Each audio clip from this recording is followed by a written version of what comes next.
नमस्कार नमस्कार नमस्कार, मेरा नाम है राजीव बजाज यानी के भी, और मैं हूं इस वक्त एडवोकेट प्रदीप नंबियार जी के साथ। प्रदीप जी नमस्कार। नमस्कार सर, नमस्कार। आप सबको प्रदीप जी और मेरी तरफ से जय हिंद, जय महाराष्ट्र, जय भवानी, जय शिवाजी, वंदे मातरम। वंदे मातरम। जय सिया राम, हर हर महादेव, हर हर महादेव। अस्सलाम वालेकुम, गुड इवनिंग, सत श्री अकाल, वणकम, शलोम। In Chinese, ni hao, in Japanese, konnichiwa, Pradeep ji. Abariyako Jambo to our viewers in East Africa, South Africa, the continent of Africa, wherever they speak Swahili. Wherever they speak Swahili, which is great language, by the way, absolutely lovely language, and Pradeep ji speaks it absolutely fluently. And one of these days he's going to do a full show in Swahili. There's a huge demand for that. I've been getting a lot of mails from followers in Dar es Salaam and Dar es Salaam and Pretoria, Kenya, and Johannesburg, and everywhere else, wherever Kenya, Swahili is spoken. Especially Nairobi, Dar es Salaam. Ji, fantastic. जहाँ तक हिंदुस्तान का सवाल है, inclement weather, more than 250 dead in Wayanad, and God knows how many. There are about more than 50 people missing in Himachal Pradesh. A cloud burst over there in Himachal Pradesh. Landslides in Uttarakhand. The Amarnath Yatra has been suspended for the moment. I like what Rahul Gandhi said. Very emotional in Kerala. He said, "When my father died, the grief I see is much more than the grief that I felt when my father died." Yeah. Or was assassinated. That's right. And he puts an emotional pitch out there. I mean, and by the way, irrespective of whatever our friends in the BJP might say, Rahul Gandhi is a very sincere man. He means what he says. You may not agree with him all the time, but that's just about it. Now, in terms of what's been happening as far as the political situation is concerned, I still can't figure out.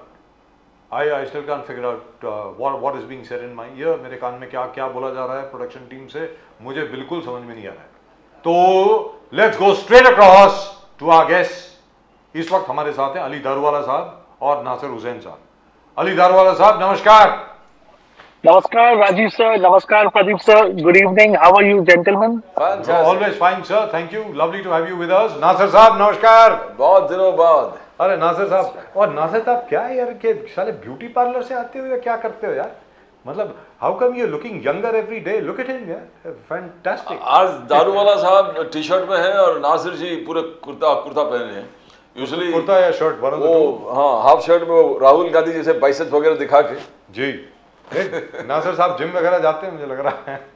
तो सबसे पहले नासिर साहब आपसे जानना चाहता हूँ sir, वो क्या है कि हमारे जो आदरणीय सम्मानीय मंत्री जी हुआ करते थे एक ज़माने में, आजकल नहीं है, अनुराग ठाकुर साहब, सर उन्होंने क्या कह दिया ये? मतलब लोकसभा के अंदर ये कोई कहने वाली बात है?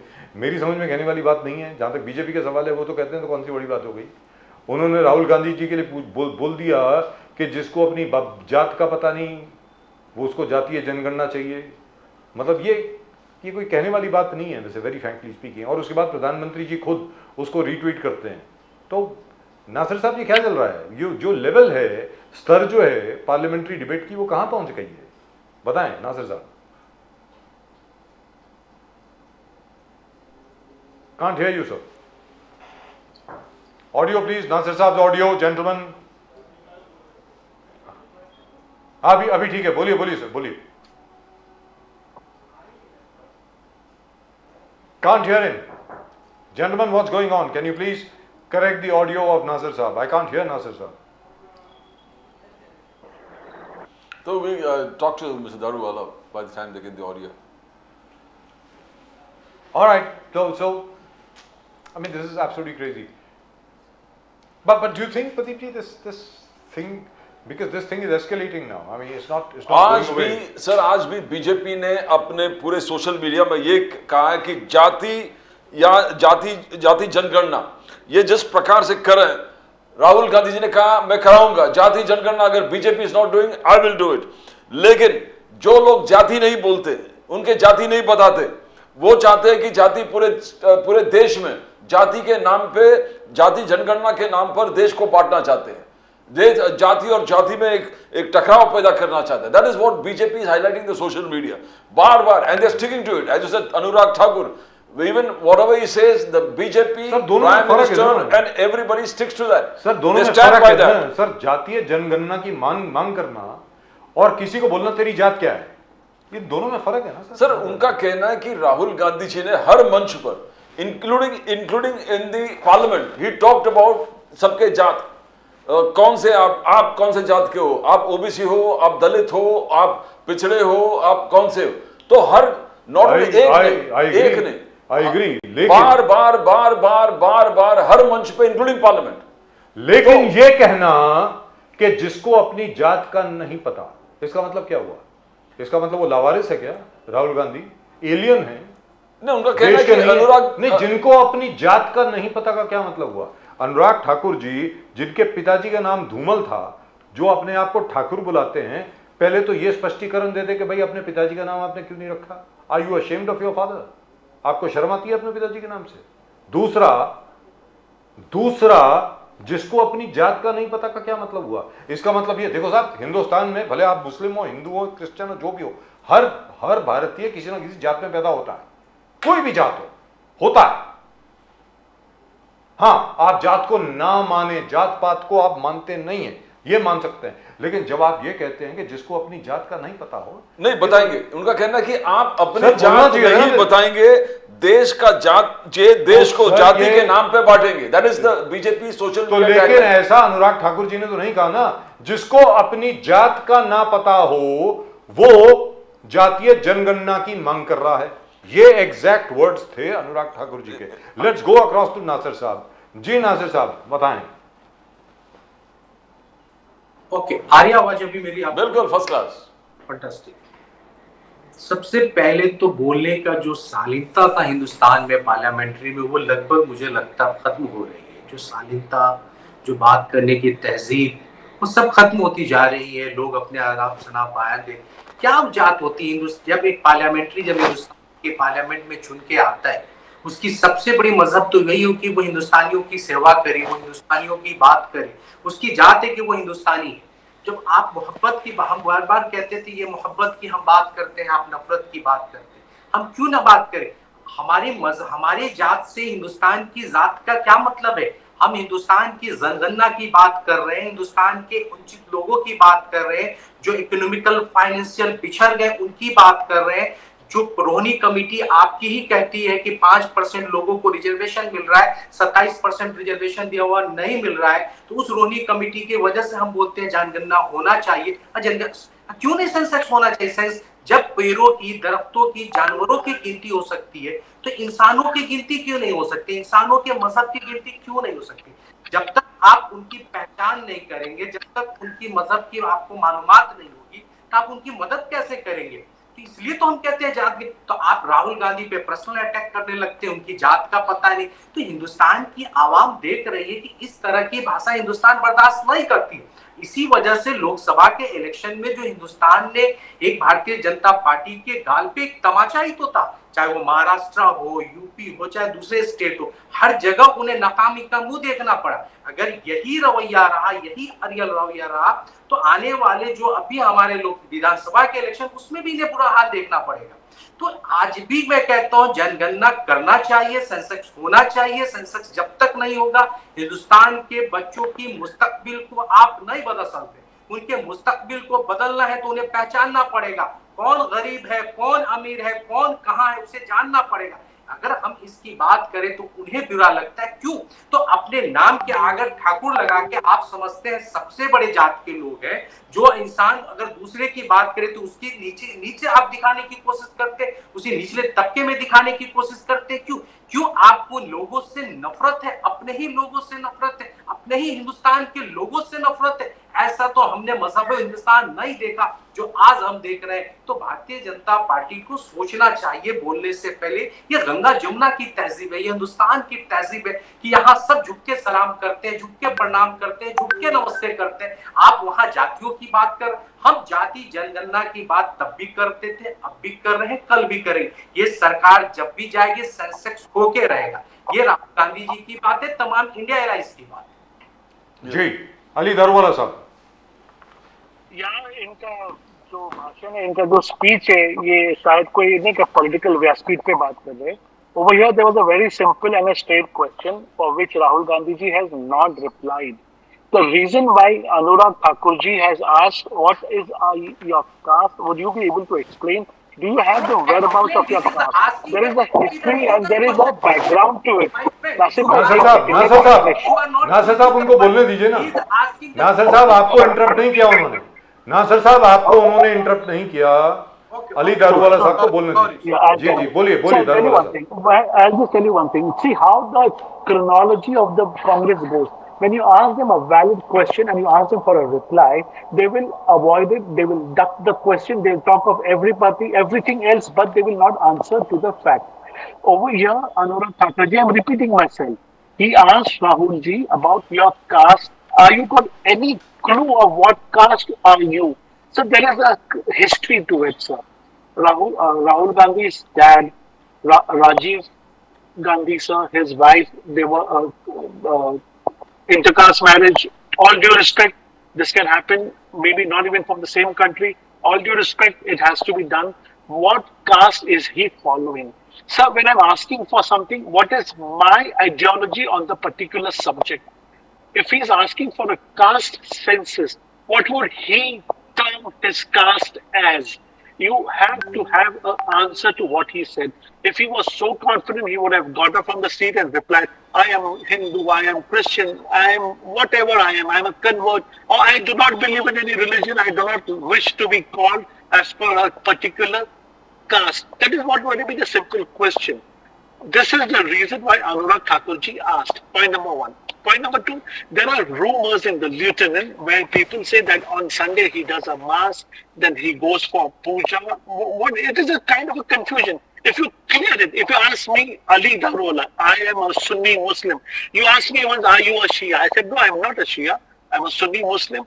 Though the Sunni and Shia divided is just a divide. I do not endorse, you know myself, I don't endorse in all these things, this caste and this reservation. And my personal take is, Rajiv sir, Pradeep sir, you know, if Rahul Gandhi, who he portrays to lead the country as leader of opposition, if he replies, so there would have been no ambiguity. Daruwala sir. If Nasir Hussain Daruwala sir, knows, one second. can he tell us what his caste is? 1 second, sir. Sir, Daruwala sir, just a clarification. What Mr. Anurag Thakur specifically said, let me repeat to you the exact sentence. I have it right here. जिसका कोई जिसको caste का पता अपनी जात का नहीं पता, वो जातीय जनगणना की मांग कर रहा है. Number Correct. one. I agree. That's what he said. Yeah. And later, Mr. Anurag Thakur even went to the extent of saying कि मैंने राहुल गांधी का नाम नहीं लिया. Right. Number two. जब जातीय जनगणना होगी, if there is a caste-based census, whosoever comes for the survey to your house, you will tell him that this is my caste. Exactly. If the parliament, as ordered by the honorable speaker in the Lok Sabha or the chairman in the Rajya Sabha, so decides that let's have a caste-based census in parliament, then Mr. Anurag Thakur has the right to ask for Mr. Rahul Gandhi's caste or anybody else's caste. Otherwise, how can he ask for the caste of a fellow member? Exactly what Akhilesh Yadav ji said. कि आप किसी की जाति कैसे पूछ सकते हैं? Member of parliament है, संसदीय सदस्य हैं, सांसद हैं, आप क्या कह रहे हैं कि जिसकी कास्ट नहीं है, मतलब क्या लांछन लगा रहे हैं आप राहुल गांधी के ऊपर? Just a small clarification from you, Daruwalla साहब, प्लीज बताएं. Not at all, sir. Rajiv sir, you need to understand the background. These people went in the election of 2024 with the agenda of saying that we will do caste census, we Yes. will bring reservation, we will divide this country. In 2024, when we are sending rockets and we have finding out new galaxies, and you are still stuck to this Jati, Janganna, reservation, it is painful. Sir, What sir, are you going to it's the tell the law. educated lot that जाति जनगणना पे हम आपको आरक्षण देंगे, have nots को हम have जिसके पास है उसको हम लाके हम आपको पैसा देंगे? What is this? What is this agenda? आप कहाँ लेके जा रहे हो देश को? ये जाति पे आप कहाँ अटके हो? This is what Anurag ji Thakur tried to tell You do not know about your So caste. Anurag You Thakur are is against reservation. oblivious to what Are you saying that, sir? Why don't you understand? So Ali Darwala Sahab, you are the head of the minority cell of the BJP, and you are saying that Anurag Thakur effectively is against reservation. Is that what you're saying? Ali Darwala Sahab, Anurag Thakur आरक्षण के खिलाफ है, बोलिए ना sir. I do not know. It is not his what he wants. The parliament cannot function on what Anurag Thakurji wants or what Ali Darwala feels. It is what is passed in the parliament, what comes up, what Right. Supreme Court actually We've delivers. heard. It all depends on that. Nasir Saab. But if you ask my Nasir Saab, you wanted to opinion, say something. this country doesn't function on my opinion. Yes sir, yes sir. Nasir साहब आप बताएं. Regular बोलने से कोई बात सच नहीं हो जाती. मैं बार बार कह रहा हूँ, आप जितना भी चिल्लाइए, आप किसी के जाति पे उंगली उठाइए एक पार्लियामेंट के अंदर. अरे आपने खुलेआम उठाया कि आप देखिए, ऊंची आवाज में बोलने से सच दब नहीं जाता. मैं बार बार कहता हूँ, सूरज को आप बादलों से नहीं ढक सकते, चाहे जितना. भाई सादा सवाल है, जवाब दे दो ना भाई. शायरी क्यों कर रहे हो? मैं दिस इज आप इस पे भी आपको ऑब्जेक्शन है क्या? आपको रिजर्वेशन देने से ऑब्जेक्शन है, मेरे बोलने से भी ऑब्जेक्शन है क्या? सर सवाल का जवाब दे दो ना. दलितों और वंचितों के साथ आपको नफरत है क्या? हम मजहब जाति, आप मजहब जो पिछड़े हुए लोगों को हम आरक्षण की बात करते हैं उससे आपको नफरत है क्या? संविधान की बात करते हैं आपको नफरत है क्या? लोकतंत्र की बात करते हैं आपको नफरत है क्या? आपको मेरी जात से नफरत है, मेरी पहचान से नफरत है क्या? आप कैसी बात कर रहे हो? 2024 में नहीं, आप 1920 में जा रहे हो. ये देश को पीछे ले कौन कहता है? कौन कहता है? कौन कहता है? आरएसएस कहती है, ये आप कहते हैं. जिनके मजहब की पता नहीं वो हमारी जात पूछ रहे हैं. जिसके देश के लिए कुछ किया नहीं वो हमारी जात पूछ रहे हैं. सेनानियों के लिए लड़ा नहीं, जो देश के लिए लड़ा नहीं वो हमारी जात पूछ रहे हैं. जागो, आपकी पार्टी क्या करने जा रही है? ये पार्टी ये देश को टुकड़े टुकड़े में बांट रही है. जागो सर, जागो. आप जो मुसलमान के मसीहा बन के चले हो ना, आप मुसलमान के दुश्मन हो सर. अरे आप चिल्लाते रहो, बिल्कुल चिल्लाते नहीं सर. ये देश जान चुका है, ये देश जान चुका है, ये देश जान चुका है. कांग्रेस ये फ्रॉड पार्टी है. ये मुसलमान के जो फेक नैरेटिव पे वोट लेके जो आई है, ये मुसलमान को बर्बाद करने वाली है सर. समझिए, विकसित भारत की तरफ बढ़िए. ये जनगणना का आप काम करिए सर, कायम है, आज भी कायम है. जनगणना सर ये बंद कर दीजिए. होगा. जब 24 में हम लड़ रहे हो, क्या आप अपने आप को बैकवर्ड कहना चाहते हो? शर्म आना चाहिए नासिर भाई, शर्म आना चाहिए. हिस्सा है, आप उससे बदल नहीं सकते हो. सेंसेक्स होके रहेगा. मांगना है एजुकेशन के लिए, जमात के लिए, समाज के लिए, मुसलमानों के लिए मांगिए. अब ये लोगों को उसको ये स्टोज और ये कठपुतली को आगे करके अब ये जो राजकारण कर रहे हो ना सर, आप लोग जो राजकारण कर रहे हो ना सर, ये देश को टुकड़े में बांट रहे हो सर. आपको बात करना नहीं आता है नासिर भाई. आप ये जो लहजे में बात कर रहे हो ना, the very fact is you are dividing this country. आपने कहा डिबेट और डिस्कशन के स्टेटस बहुत कम हो गए, lowering the status of every discussion and debate. क्या राहुल गांधी जी जो हलवा के जो पिक्चर दिखा के बात किए कि ये हलवा बट रहा है, इसमें SC ST कितना है, OBC कितना है, दलित कितना है, क्या ये is it not lowering the status of debate and discussion कि आप पार्लियामेंट में पिक्चर दिखाओ और बोले कि हलवा बट रहा है, इसमें SC ST कितना है, OBC कितना है, दलित कितना है? क्या ये स्टेटस को उठा रहे हैं या डिग्निटी ऑफ डिस्कशन कम कर रहे हैं? नहीं, आप एक बात सुनिए. आप मेरे से क्वेश्चन है प्रदीप जी. हाँ आपसे सही. प्रदीप जी, मैंने पहले कहा रोहिणी कमेटी भारतीय जनता पार्टी ने ही बनाया. रोहिणी कमेटी में भारतीय जनता पार्टी को रोहिणी कमेटी ने क्या रिपोर्ट किया कि 27% जो रिजर्वेशन ओबीसी को मिलता है वो नहीं मिल रहा है. सिर्फ अपर कास्ट 5% ओबीसी को मिल रहा है. उन्होंने टारगेट किसको किया? यादव को किया, कुर्मी को किया, ऐसे लोगों को टारगेट किया. तो रोहिणी कमेटी बताती है कि 27% लोगों को रिजर्वेशन का फायदा नहीं है. अगर हम पूछते हैं सुप्रीम कोर्ट हो चाहे दूसरे फाइनेंस हो, डिपार्टमेंट हो, उसके अंदर नीचे तबके हुए लोग नहीं पहुंच रहे. आखिर क्यों नहीं पहुंच रहे? तो इसकी सवाल करना कौन सा गुनाह है? अगर हम कहते हैं ये जो हलवा खाने वाले लोगों में सिर्फ एक कास्ट के ज्यादातर लोग और निचले तबके के लोग वहां ना पहुंचे, तो ये सवाल करना कौन सा गुनाह है? मैं इसलिए, अगर ये सवाल करने से आप मेरी जात को बुरा बोलोगे तो ये कौन सा हिंदुस्तान बनाना चाहते हो? मैं कहता हूं बात, जी बोलिए बोलिए सर। मेरी हिंदुस्तान की जात है, मेरी एक इंडियन की जात है, पूछिए क्या पूछना चाहते हैं?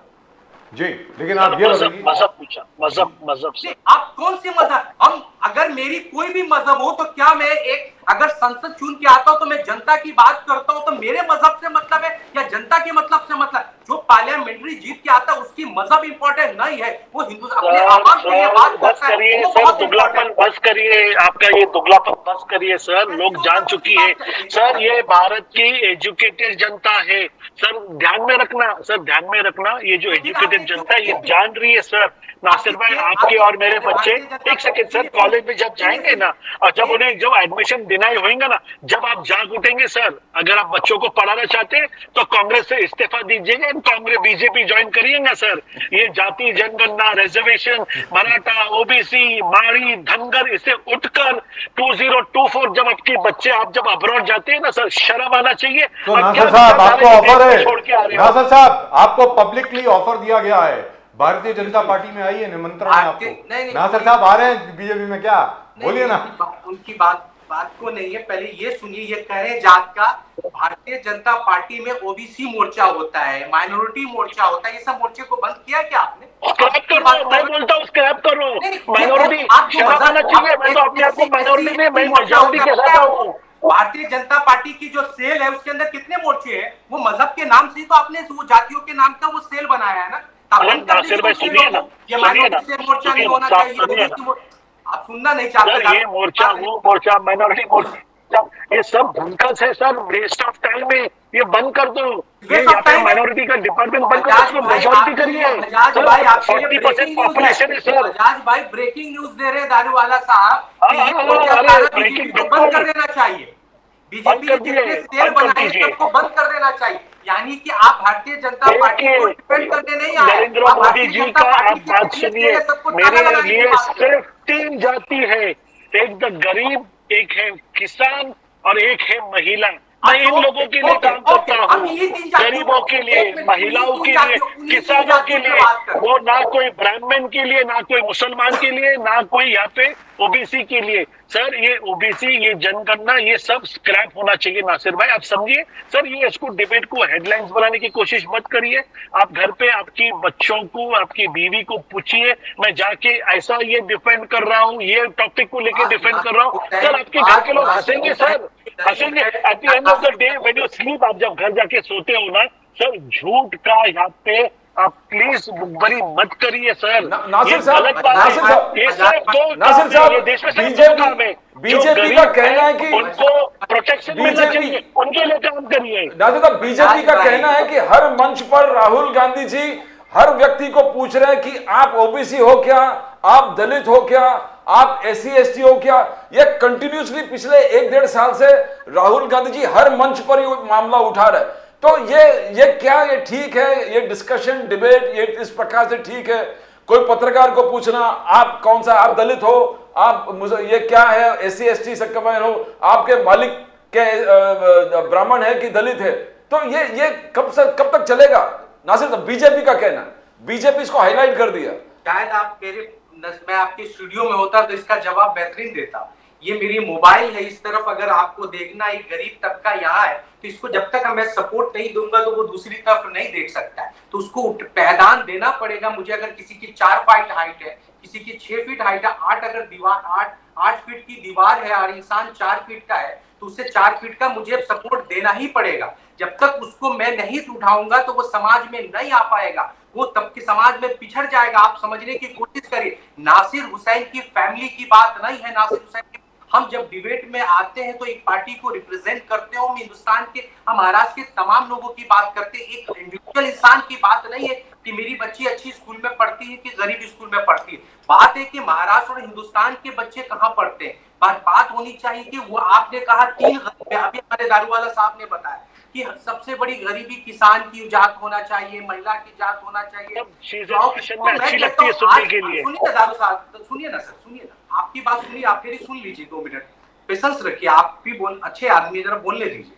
तो मैं कहता हूं जब इन महिलाओं की हम बात करते हैं कि महिलाओं को क्या मिल रहा है, क्या महिलाओं को वो सम्मान मिल रहा है? आपने महिलाओं की बात करी तो क्या मणिपुर में महिलाओं के साथ इज्जत की बात की आपने? जब महिलाओं को नंगा नचाया गया, जिसको भगवान ने शर्म की मिट्टी से बनाया, उस मणिपुर में क्या हमारे देश के प्रधानमंत्री उस महिला को देखने गए? उन आज हमारे हिंदुस्तान के बच्चे बेरोजगार हैं, उसकी कभी रोजगार के ऊपर बात होती है? IIM, एम्स, MBA करके बच्चे अगर बेरोजगार भटक रहे हैं तो ये कौन सा? आपने किसानों की बात करी, किसानों की हालत कैसी है आपको पता है? आज महाराष्ट्र के अंदर कि 6 महीने में कितने किसानों ने आत्महत्या कर ली है? आपने डेटा निकाला है? आपकी ही सरकार है, यहाँ पे डबल इंजन की सरकार है, 3000 किसानों ने सुसाइड कर ली। आपने कभी डेटा निकाला इतनी किसाने क्यों मर रहे हैं हमारे हिंदुस्तान में? कभी आपने सोचा है किसानों के लिए दिल्ली में आपने कील कांटे बिछा दिए, उनके लिए आपने जेलों के सलाखें खोल दिए, ऐसे आप किसानों की उन्नति करना चाहते हो?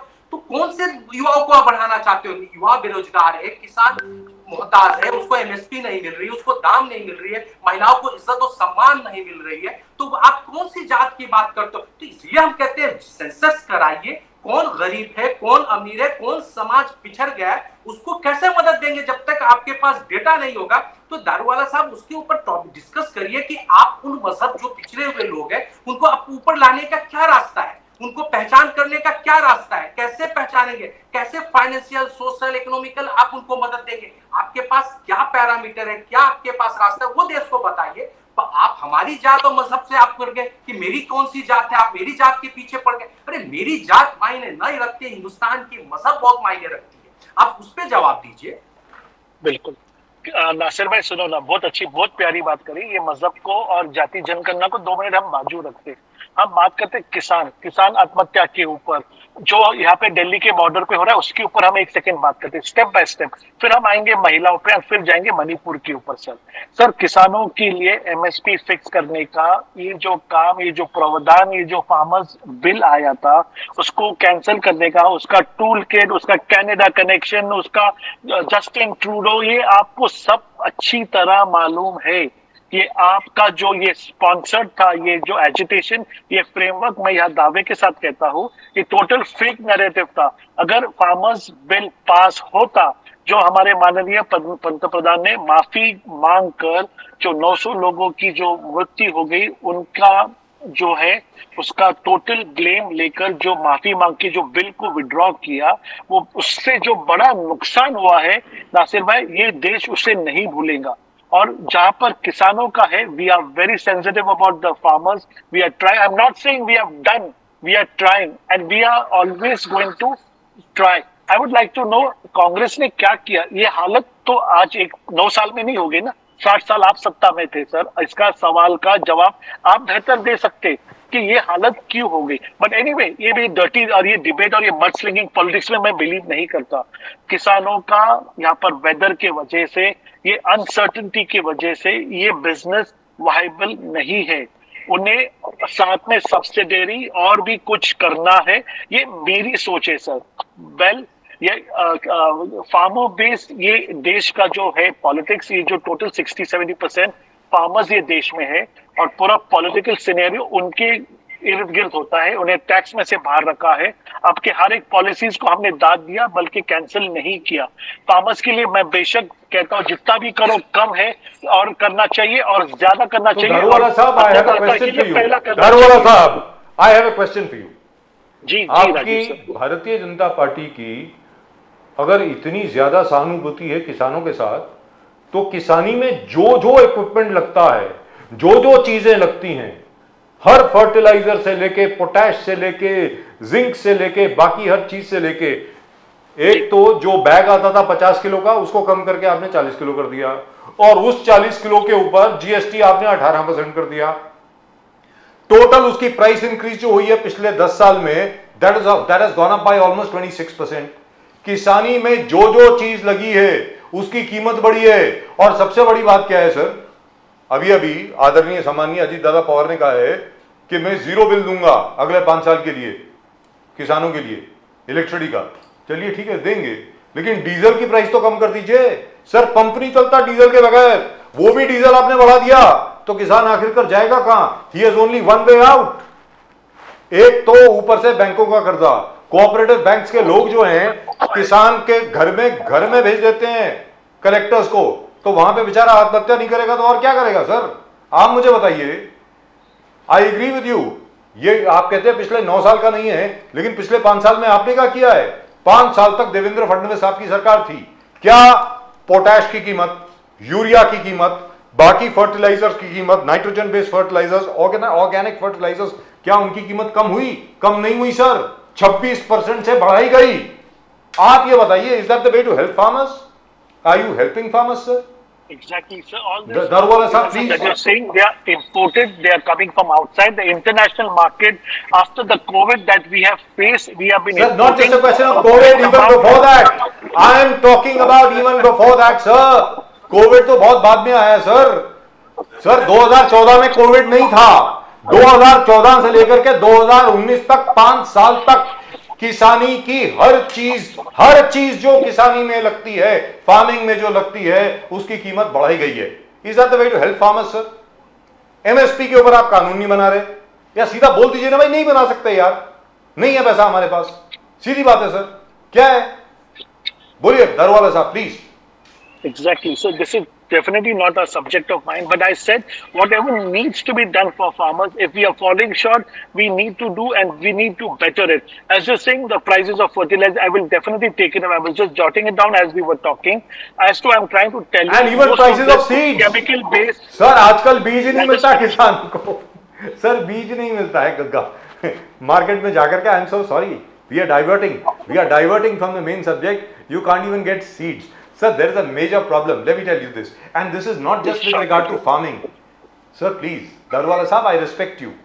There's a rural crisis at the moment in India. एक ग्रामीण स्थिति जो है वो इतनी भयावह है, मुझे मालूम नहीं अगले 5 साल में क्या होने वाला है, unless and until people wake up. नासर साहब आप कुछ बोलना चाह रहे थे, बोलिए। No, I want to just ask Darwala Sahab just one question. Please, go Because ahead. United Nations Chief has applauded, उन्होंने तारीफ किया है नरेंद्र मोदी जी का, बोले कि आपका जो पॉवर्टी एलिविएशन प्रोग्राम है, पॉवर्टी को आप जिस प्रकार से फाइट कर रहे हो वो पूरे दुनिया के लिए एक मिसाल है। यूनाइटेड नेशंस चीफ आज ही उन्होंने स्टेटमेंट दिया नरेंद्र मोदी की तारीफ करते हुए, fight against poverty is an example for the whole world. Vietnam के प्राइम मिनिस्टर यहां पर जब उनका डिस्कशन हो गया मोदी जी के, उन्होंने कहा कि this man has done so much for the people of India, Vietnam के प्राइम मिनिस्टर। तो क्या दरबार साहब आपसे पूछ रहे, ये लोगों का कहना और जमीनी हकीकत कुछ और है क्या?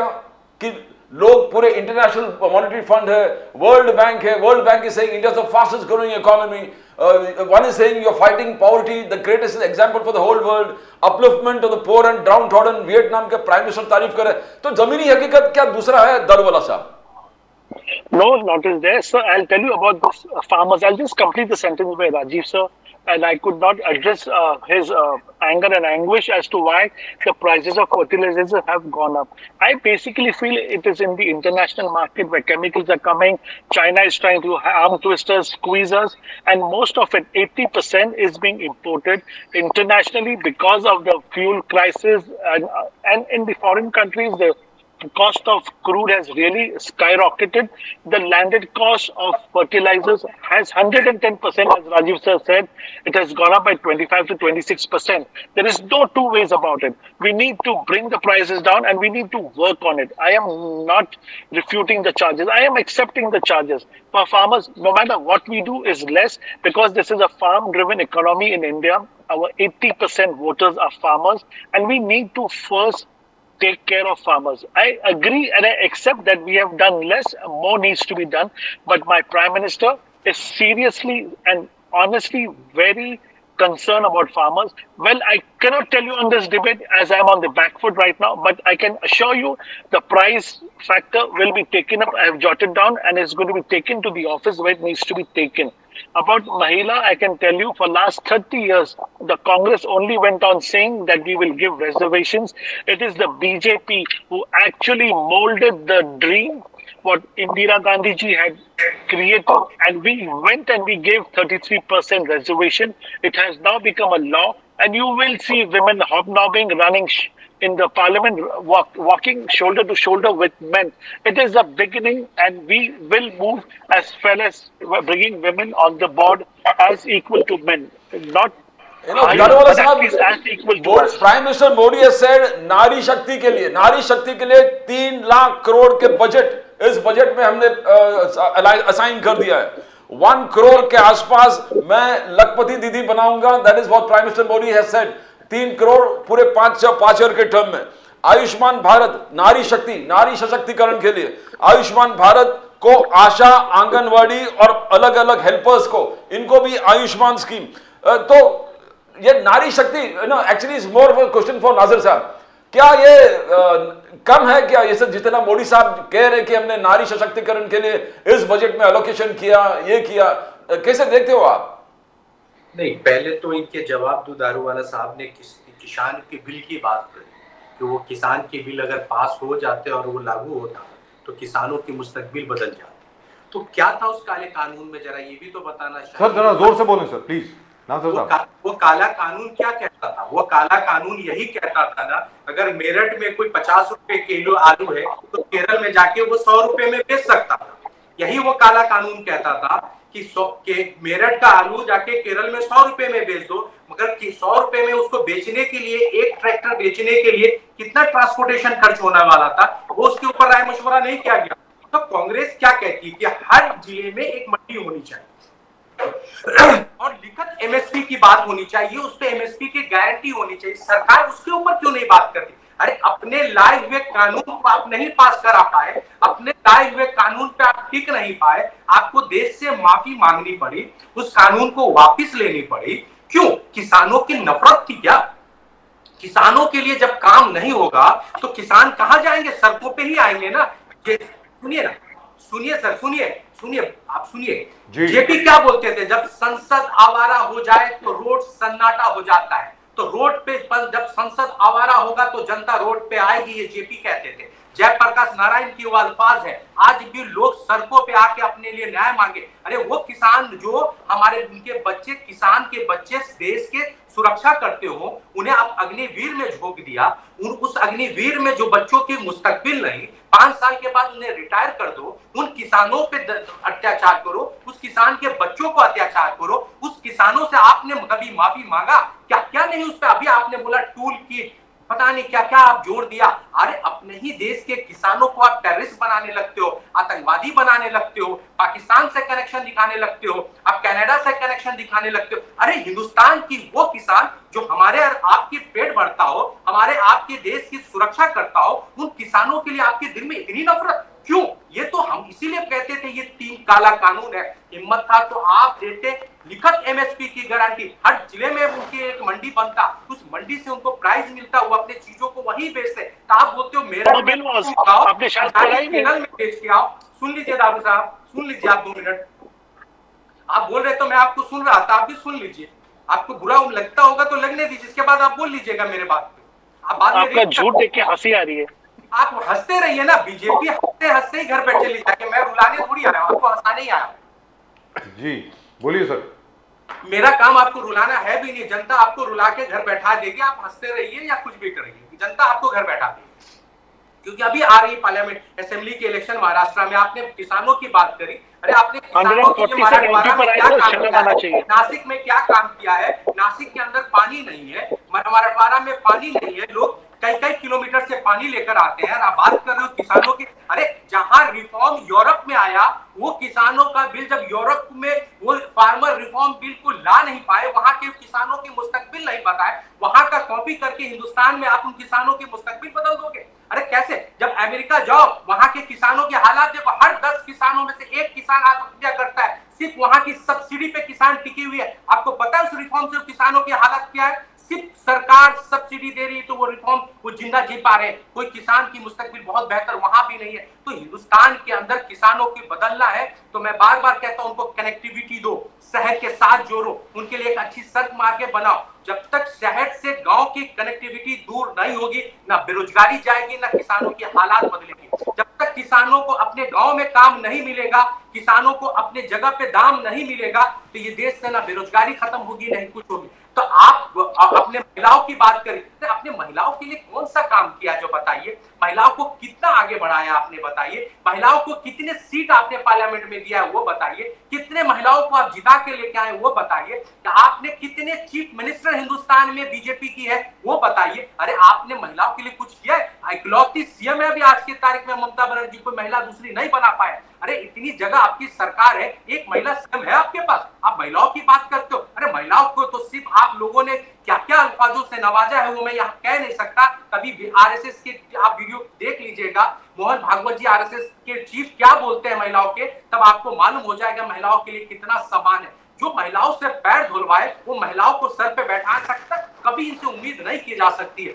जिन्होंने महिलाओं के लिए कुछ किया नहीं वो महिलाओं की बात करते। अरे क्या किया है आपने महिलाओं के लिए? अरे हमारा 1926 का रिफॉर्म देखो, हमारा 1950 का देखो, कहीं भी देखो, हमारा कराची का अधिवेशन 1876 का देखो, आपको दिखेगा कि हमने क्या किया है महिलाओं के लिए। आप हमारा इतिहास देखो कि हमने किस तरह उनको वोटिंग लाया, उनको रिफॉर्म किया, उनको मेन हिस्से में लेकर आए, देश का पहला प्रधानमंत्री हमने बनाया, लोकसभा का पहला स्पीकर बनाया, चीफ मिनिस्टर बनाया। हमने महिलाओं को कहां से कहां लाया आपको पता नहीं। आपने महिलाओं के लिए कुछ किया नहीं है तो आप कम से कम उन्हें गालियां मत दो, उनकी इज्जत के साथ खिलवाड़ मत करो। नहीं तो आप मणिपुर में महिलाओं की आंखों के आंसू पोंछने जरूर चले जाते हैं। जब आप बड़े बड़े फॉर्म पे जाते हैं, शादियों में जाते हैं, क्या मणिपुर के महिलाओं का इंसाफ दिलाने कभी गए हमारे देश के प्रधानमंत्री? कभी नहीं। मैं जितने भी डिबेट में गया हूं, चाहे जितने नेशनल चैनल पे गया हूं, मैं हर चैनल पे यह मुद्दा उठाया कि महिलाओं के सम्मान के लिए कुछ नहीं किया। भारतीय जनता पार्टियों की आंखों में आंसू होती तो वो पहले जाती, पर आपके दिल में दर्द नहीं है। आपसे बात अच्छी कर सकते हो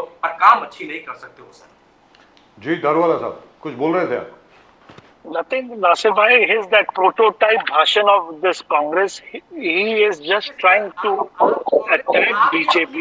सुनिए ना, करेक्ट सर, सुनिए ना, मुद्दा नहीं सर, हम जो कह रहे हैं ना, मैं जो कह रहा हूं आपको, ये नेशनल एजेंसीज के रैंकिंग के बेसिस के ऊपर मैं कह रहा हूँ। The protection for women, एक second sir, the protection for women in the BJP in last 10 years, it is striking. It is, see, this is a very stupid debate as to how bad it was and how good it is now. No, it is never good and it's never bad and it should not have been as to what even I have to defend right now. So women need to be respected, no two ways about it. BJP is working and imandari se we are working towards it. We are trying to bring women into the mainstream line. You should be asking to the women as to what they feel. What is the international opinion about the women in this country? And what less have we done compared to what the Congress did in last 60 years? It is really debatable. Talking about one second, coming to the second point, Nasir bhai, आपने बोले ये शेतकरी के reforms लाने के लिए उनकी connectivity city से होना चाहिए। सर आप शायद 10 साल पहले के यहाँ पे जो है ना आपके पॉइंट्स लेकर आए हो सर। आपने एजेंसी की जो बात करी, महिलाओं के सिक्योरिटी में हिंदुस्तान कितने हिस्से पे, कितने नंबर पे है दुनिया में? आप सुनिए मेरी बात नासिर भाई, आप सुनिए मेरी बात। विमेन सिक्योरिटी, विमेन प्रोटेक्शन, और यहाँ पे जो इंडियन पिनल कोड को चेंज करके जो महिलाओं के लिए ये जो कायदे को प्रो वुमेन बनाया गया है, आप प्लीज उसे एक बार पढ़िए सर। आप एक बार उसे पढ़िए, आप पढ़ेंगे तो आप उठकर दोनों हाथों से अमित शाह जी को सलाम करेंगे। आप पढ़िए सर, आप पढ़िए नासिर भाई, आप पढ़िए। एक बात और रहा मणिपुर का जो बार बार आप कहते हो सर, प्लीज सुनिए, यहाँ पे क्राइम रेट इन विमेन आपके कंपैरिजन में डाउन है, it is come down by 5%। आप ये अप्रिशिएट करिए सर, प्लीज अप्रिशिएट करिए। पॉइंट नंबर 1 सर, ये ऐसा से नहीं चलेगा, आप बीच में बात करेंगे तो I will not be able to put my point across. Ali Daruwala साहब एंड नासिर साहब, सर नासिर साहब एक सेकंड, बात करी थी हिंदुस्तान नासिर साहब, सुरक्षा में कितने रैंकिंग पे ये बताइए नासिर साहब। I tell you, according to the WPS report, India today in terms of women's safety is ranked at 128. You were talking about international agencies. I don't believe these figures, but these figures are there in the market. According to the WPS figures, India is at 128 in terms of women's safety. Come on. I mean, women's safety has not gone up, sir. Let's be very clear. But anyway, हम लोग जरा divert हो गए, किसानों की तरफ आ गए। जो सवाल मैंने पूछा था नासिर साहब आपसे और अली दारूवाला साहब आपसे, अब नासिर साहब आपके पास आता हूं। सर, जातीय जनगणना caste census is a necessity if reservations are to stay. अगर आरक्षण जो कानूनन आप हटा नहीं सकते क्योंकि अब वो संविधान का हिस्सा है, 27% फॉर ओबीसीज एंड 23% फॉर एससीज एंड एसटीज, वो 50% जो है that is part of the constitution, you can't do anything about it. Just 1 second. Rahul Gandhi ji ने यह कहा कि भाई देखिए हम तो करवा के छोड़ेंगे। सर इसका क्या मतलब हुआ? करवा के छोड़ेंगे का क्या मतलब? आप तो अभी पावर में नहीं है, बताइए। अगर ये नहीं करेंगे तो हम आकर करेंगे। जो 50% का कैप है ना सर, उसको हटा के ही रहेंगे। सुप्रीम कोर्ट ने जो 50% का कैप रिजर्वेशन पे लगाया है उसको हम 70 से 75% पे लेकर ही आएंगे। ये भी हमने जनता से वादा किया है। इसके लिए हमें जितनी भी ताकत लगाए, चाहे संविधान में संशोधन करना पड़े, हम लोग करेंगे। मगर ये रिजर्वेशन का जो कैप है उसको हम जरूर हटाएंगे। इसका वादा हमने जनता से किया है। अरे ये जनता कर रही है, एक कास्ट वहां पहुंच रहा है, एक कास्ट नीचे रह जा रहा है, क्यों नहीं उसको ऊपर लाए? सेंसस कराने से डरते क्यों है? 2000 तो सर आपसे सवाल है, कर्नाटका ने जातीय आधार पर जनगणना कराई है, तो वो फिगर्स तो रिलीज कर दीजिए सर, आप पावर में हैं। बिल्कुल सुन लीजिए, तो हमने प्लीज जाति रिलीज दो फिगर्स जनगणना कराई है।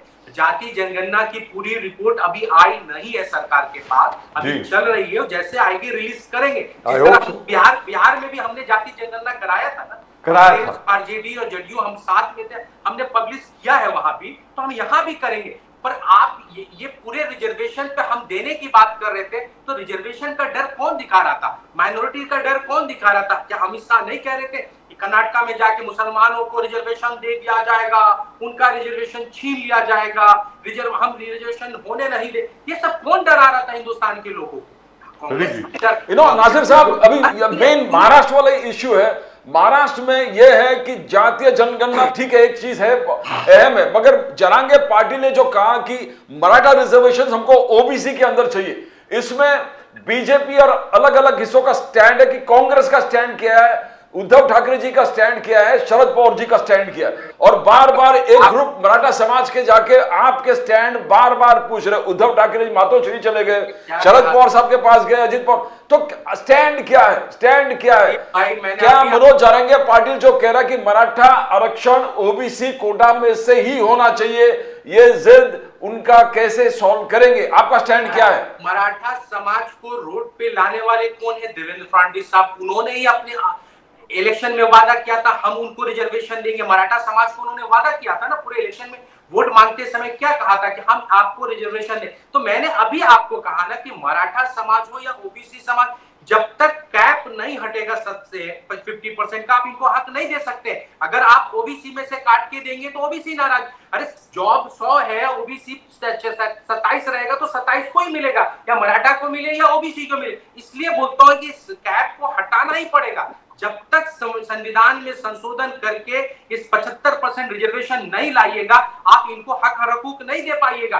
नहीं तो ओबीसी समाज के लोग सड़कों पे लड़ते रहेंगे, इधर मराठा समाज सड़कों पे लड़ते रहेंगे, इधर दूसरे समाज रहेंगे। तो इन समाज का एक ही रास्ता है, संविधान में संशोधन करिए। आप ओबीसी में से कैसे दीजिएगा? मैं यही तो पूछता हूँ बार बार। मराठा समाज को तो आपने वादा कर दिया, पर मराठा समाज के वादाओं को निभाया नहीं। तो अभी तो आज पूरे मनोज जारंगे पाटिल हो चाहे दूसरे लोग हो, सड़कों पे उतर के आज पूरे महाराष्ट्र में आंदोलन हो रहा है। तभी तो भारतीय जनता पार्टी की दिशा बदल गई ना। तो दारूवाला साहब, क्या आप संविधान में संशोधन लाएंगे?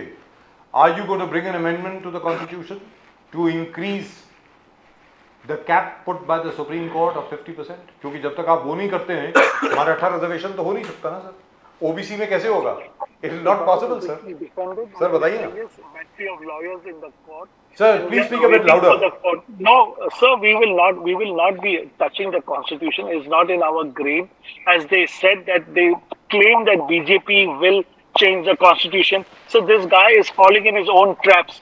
He is falling in his own trap about the reservation. His opinion, his views are not clear. But I can make it very clear on your prestigious channel that BJP is in no mood to touch anything in the constitution. It is a court sub judice matter. We will not be able to talk or comment anything because it's a very crucial thing. People are on road. There are people who are fasting, and both sides are totally on loggerheads with each other. We should wait and watch. I think it's only the steel-fisted Devendra Fadnavis ji, Eknath Shinde, and Ajit Pawar who will come up with a solution, and these people will be stunned to see. They will be surprised as to what they tried to do is to bring poison. This poison Nasir has साहब turned thank you into so a much. चलते चलते अली दारवाल साहब, नासिर साहब best go. Nasir साहब thank you so much. All the very best to you. Sorry, मेरी एक दूसरी debate Thank है. you very much. God bless you, sir. Thank you. Thank you, जी. sir. Thank Ali Darwala साहब, you were saying in terms of reservation, because there is no way that you can actually give reservation to the Marathas, in spite of the fact that Mr. Eknath Shinde, Devendra Fadnavis and Ajit Dada Pawar have all promised this reservation, and it has been passed unanimously by a special session of the Maharashtra Assembly. Now, I agree. Mr. Jarange Patil is refusing to listen to anybody. He says, I want reservation only in the OBC. Now, how will you give it? क्योंकि EWS में तो वो बोलते हैं आज ले लो. EWS 10% तो है ही ना सर. जो मोदी जी ने पास कराया है 50% प्लस 10% तो हो गया है. It is already there. वो कहता है कि मुझे EWS में नहीं चाहिए, यानी इकोनॉमिकली वीकर सेक्शंस में नहीं चाहिए. So how will you manage that? दारोवाल साहब बताइए please. Exactly. See, Rajiv sir, Pradeep sir, to be very honest with you, I have not studied the subject of the reservation. I will not be able to comment anything on this. That is really not my domain. My domain is about minority and what we are trying to do, bringing them in mainstream. On the reservation issue, Rajiv sir, my personal take is different. I will not be able to comment. I have not gone through the papers, and I'd like to refrain because my views on this subject is not to be. Okay, so just a matter of principle. One second, Ali Darwala sahab, your personal view. Forget about the fact that you're from the party. My own view is, this is my personal view, that rightfully speaking, whichever are the weaker sections, economically, socially, and culturally, because economically is usually not considered, that is not part of the way that we give reservations. So socially and culturally and educationally, all the backward classes in India should be given all the proper facilities that you can possibly give right up to the school level. That's my opinion. That is my opinion. Have special schools, have special subsidies, free education, free books, free whatever, but no job reservation. That's what I would like to know from you. In terms of that after a certain stage, everybody should compete at an equal level. That is my opinion. I may be wrong. I totally agree. What is your position? I endorse, Rajiv sir, I endorse what you are saying. When this question was asked straight to my boss, that is Indresh Kumarji, he said, Arakshan socially, economically, culturally backward class, जो लोग शोषित पीड़ित है, वो लोगों का हक बनता है. उनको देना चाहिए, उन्हें अपलिफ्ट करना चाहिए, वो हकदार है सर. ना कि जाति के बेसिस पे, ना कि आप कौन से कम्युनिटी से आते हो, SC, ST, ये सब चीज से बढ़कर चढ़कर बाहर निकल के गरीब तबके को जो अफोर्ड नहीं कर सकता, उन्हें हमें ऊपर लाना है. और वो लाने के लिए अगर उनके लिए हम कोई आरक्षण देते हैं तो वो सही काम है. वो संघ परिवार की ये सोच है.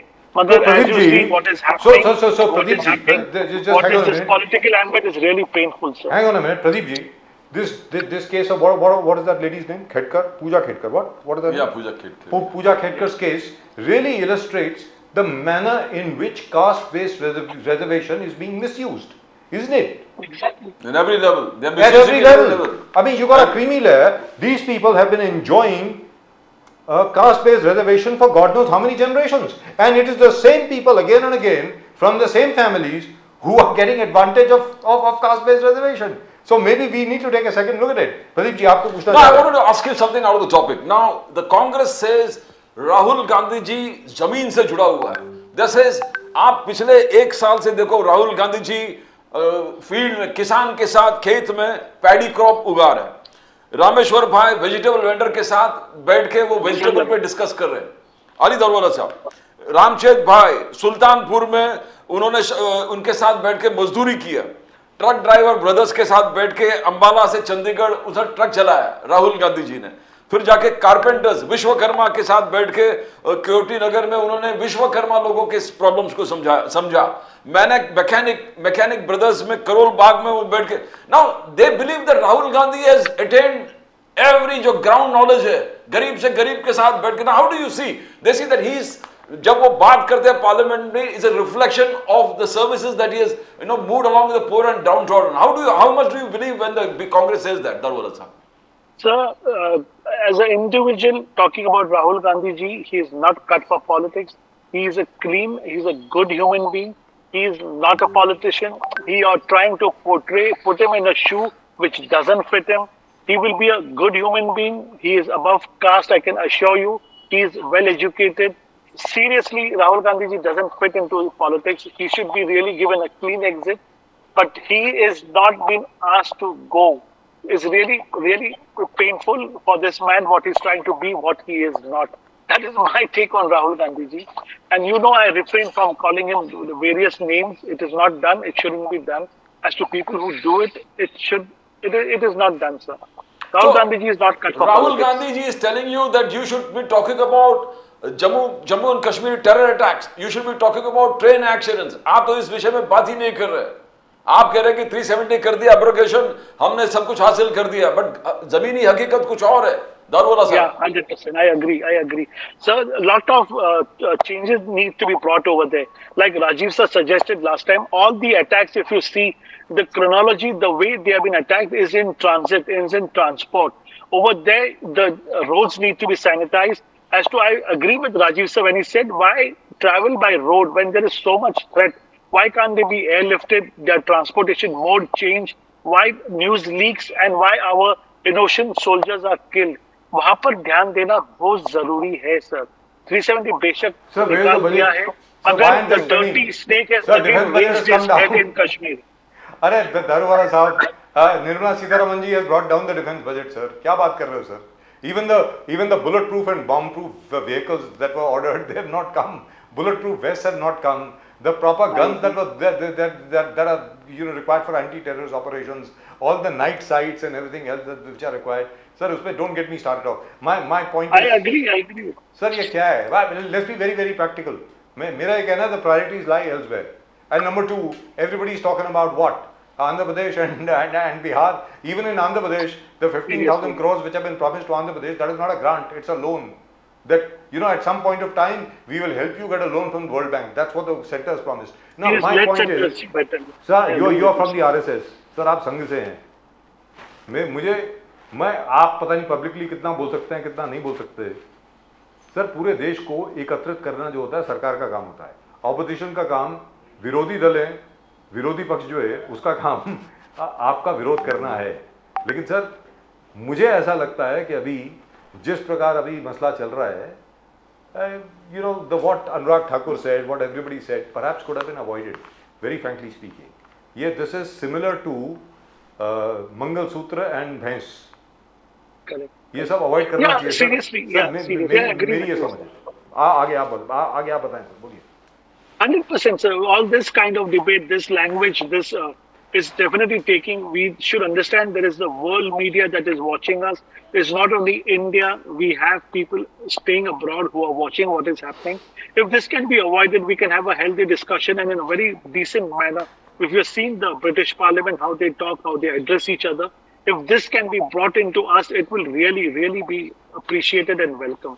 I agree with you, Rajiv. Uddhav Thackeray certain things can be avoided, yeah. Uddhav Thackeray ji today 2-3 दिन से यही चैलेंज चल रहा है कि फडणवीस वर्सेस उद्धव ठाकरे जी.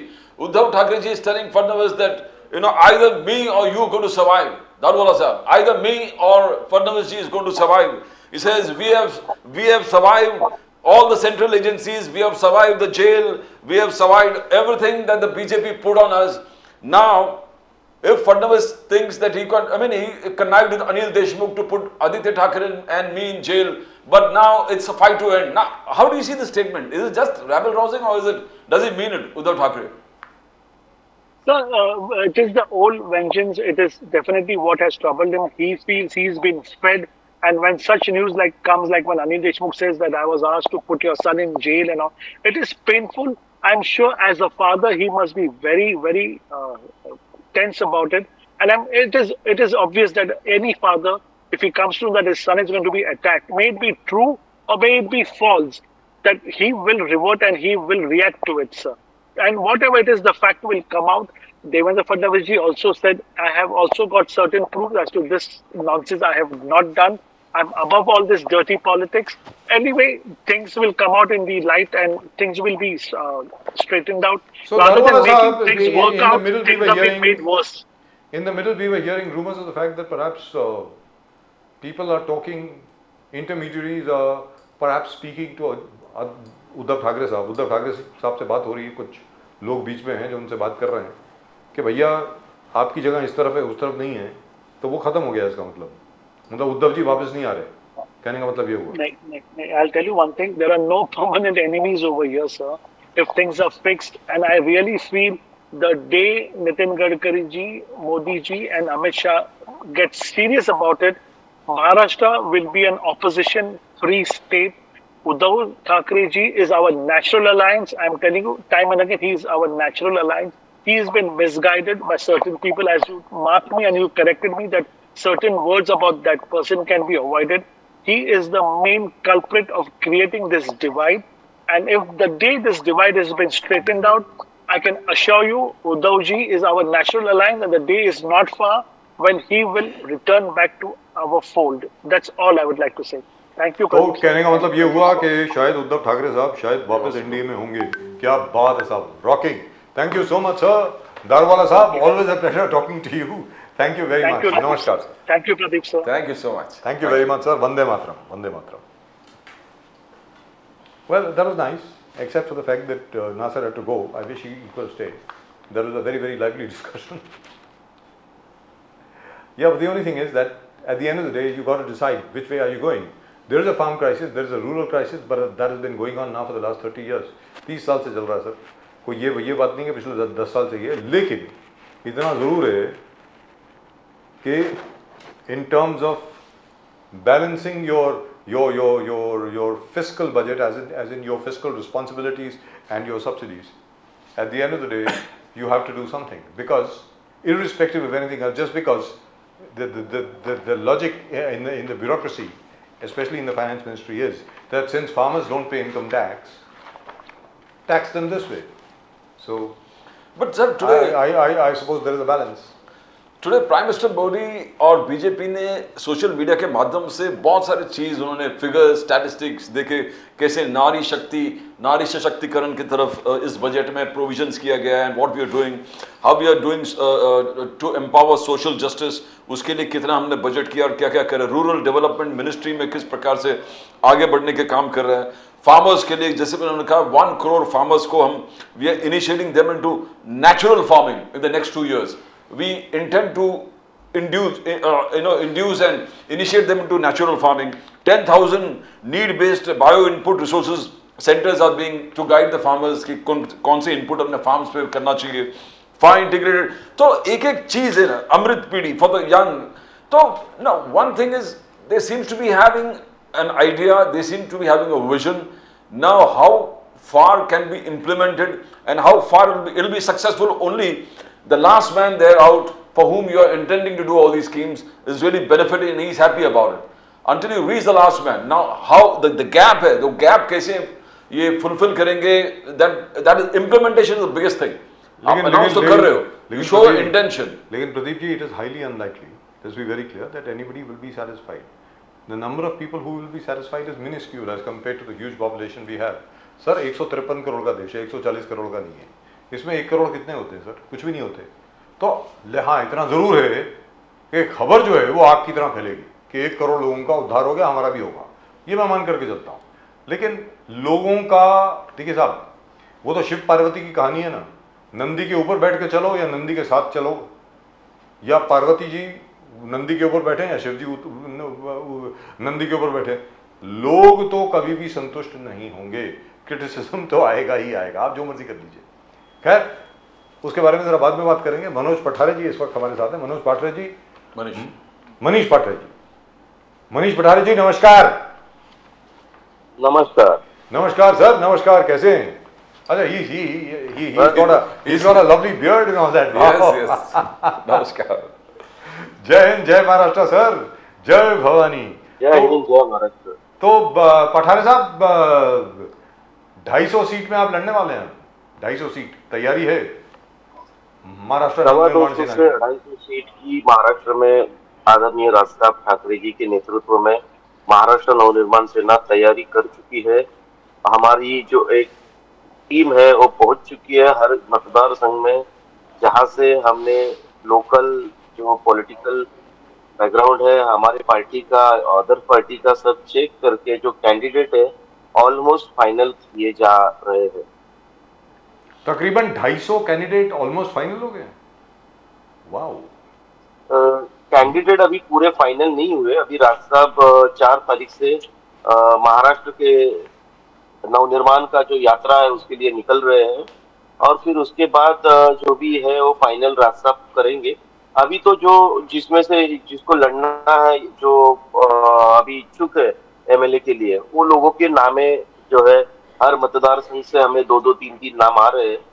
अभी उसके ऊपर राज साहब जी डिसीजन लेंगे। पाटरे जी, ऑलरेडी सोशल मीडिया में लिस्ट पे लिस्ट आ रहा है कि बसगांव से ये लड़ रहे हैं, उधर से ये लड़ रहे हैं, पूरे यानी अनऑफिशियली पूरे लिस्ट सब जगह फैल गया है और सोशल मीडिया में कॉन्स्टिट्यूएंसी वाइज आपके लिस्ट भी डिक्लेयर हो चुका है, तो कितना सच्चाई है उसमें?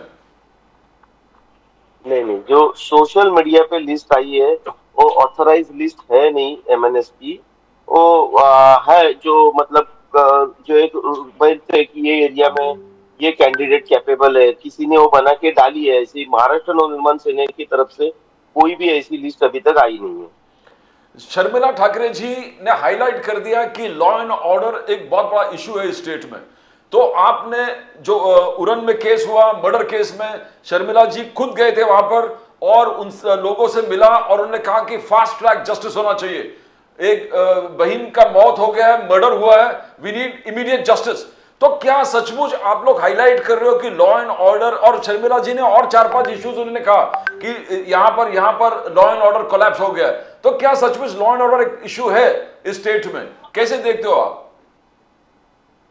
सर, आप अगर सम्माननीय राज साहब जी ठाकरे जिन्होंने 2006 में महाराष्ट्र नवनिर्माण सेना की स्थापना की, उसके बाद से लेके राज साहब के हर भाषण में अगर आप ये लॉ एंड ऑर्डर का जब सब्जेक्ट आता है तो पहली बात तो हमेशा राष्ट्रीय जो पुलिस है, हमारी लोकल पुलिस है, आर्मी है, उनको अगर हम फ्री हैंड देंगे तो 100% वो ये क्राइम को रोक सकते हैं या फिर ये जो क्राइम करने वाली जो मेंटेलिटी है उसको रोक सकते हैं। लेकिन अभी जो हमारे लॉ एंड ऑर्डर्स है उस हिसाब से ये रोका नहीं जा रहा है। इसलिए आपने बहुत से स्पीच में राज साहब के सुना होगा कि जो दुबई में, जो यूएई में लॉ है कि शरीयत लॉ, जिससे मतलब कोई अगर ऐसा काम करता है तो उसके हाथ पैर काट दिए जाते हैं या फिर भरे चौराहे में उसको जो सजा दी जाती है। तो ये सब डर जो है एक्चुअल में डर है, क्योंकि देखो आज जो शिंदे की जो परसों हत्या हुई है, वो शिंदे हो या दूसरे कोई हो, ये हमारी बहनें, हमारी कोई तो हमारी लगती है। इस समाज में हम अगर रह रहे हैं तो हमें नैतिकता है कि उनको सपोर्ट देना चाहिए। और अगर ऐसा कोई कर रहा है इतना मतलब इतने अब क्या अभी उसके लिए वर्ड यूज कर सकते हैं कि इतने बेरहमी से किसी की हत्या की कैसी की जा सकती है? पहली बात तो यह कैसी की जा सकती है? और इतना निर्दयी आदमी होगा तो उसको जीने का क्यों अधिकार देना है? 140 करोड़ का देश है, 144 करोड़ का देश है। उस देश में ऐसे 10, 5, 50 लोग जाते भी है तो किसको क्या फर्क पड़ने वाला है? लेकिन ये जैसे लोगों के वजह से आगे की जो हमारी पीढ़ी है वो पीढ़ी के लिए कुछ खराब आदर्श सामने जा रहे हैं। ये रुकना चाहिए। हमें डेवलपमेंट के बारे में देखना चाहिए। हमें जो हमारी यहाँ की नारी शक्ति है उसे आगे कैसे ग्रोथ मिला। अभी ओलंपिक में आप देख सकते हैं भारत के लिए पहला मेडल लाने वाली भी एक नारी थी, हमें अभिमान है उसके ऊपर। तो ये जो चीजें होती है, इसमें जो नारी की मौत होती है, जो स्त्री की मौत होती है, वो भी हमारी है ना, कल वो भी हमारे लिए कुछ ला सकती है, भारत के लिए कुछ नाम कमा सकती है। तो ये सब चीजें रुकनी चाहिए। इसके लिए लॉ एंड ऑर्डर बहुत जरूरी है। और जो शर्मिला ताई ने जो परसों बताया है वो सही बात है, वही राज साहब बहुत सालों से बता रहे हैं। लेकिन इसके ऊपर हमारे जो गृह राज्य मंत्री, गृह मंत्री या जो भी है वो ध्यान नहीं दे रहे हैं और इसमें कुछ बदल नहीं हो रहा है अभी भी। तो पाटरे साहब ये बताएं कि वो हम क्या नाम है उनका, अमोल मिटकरे।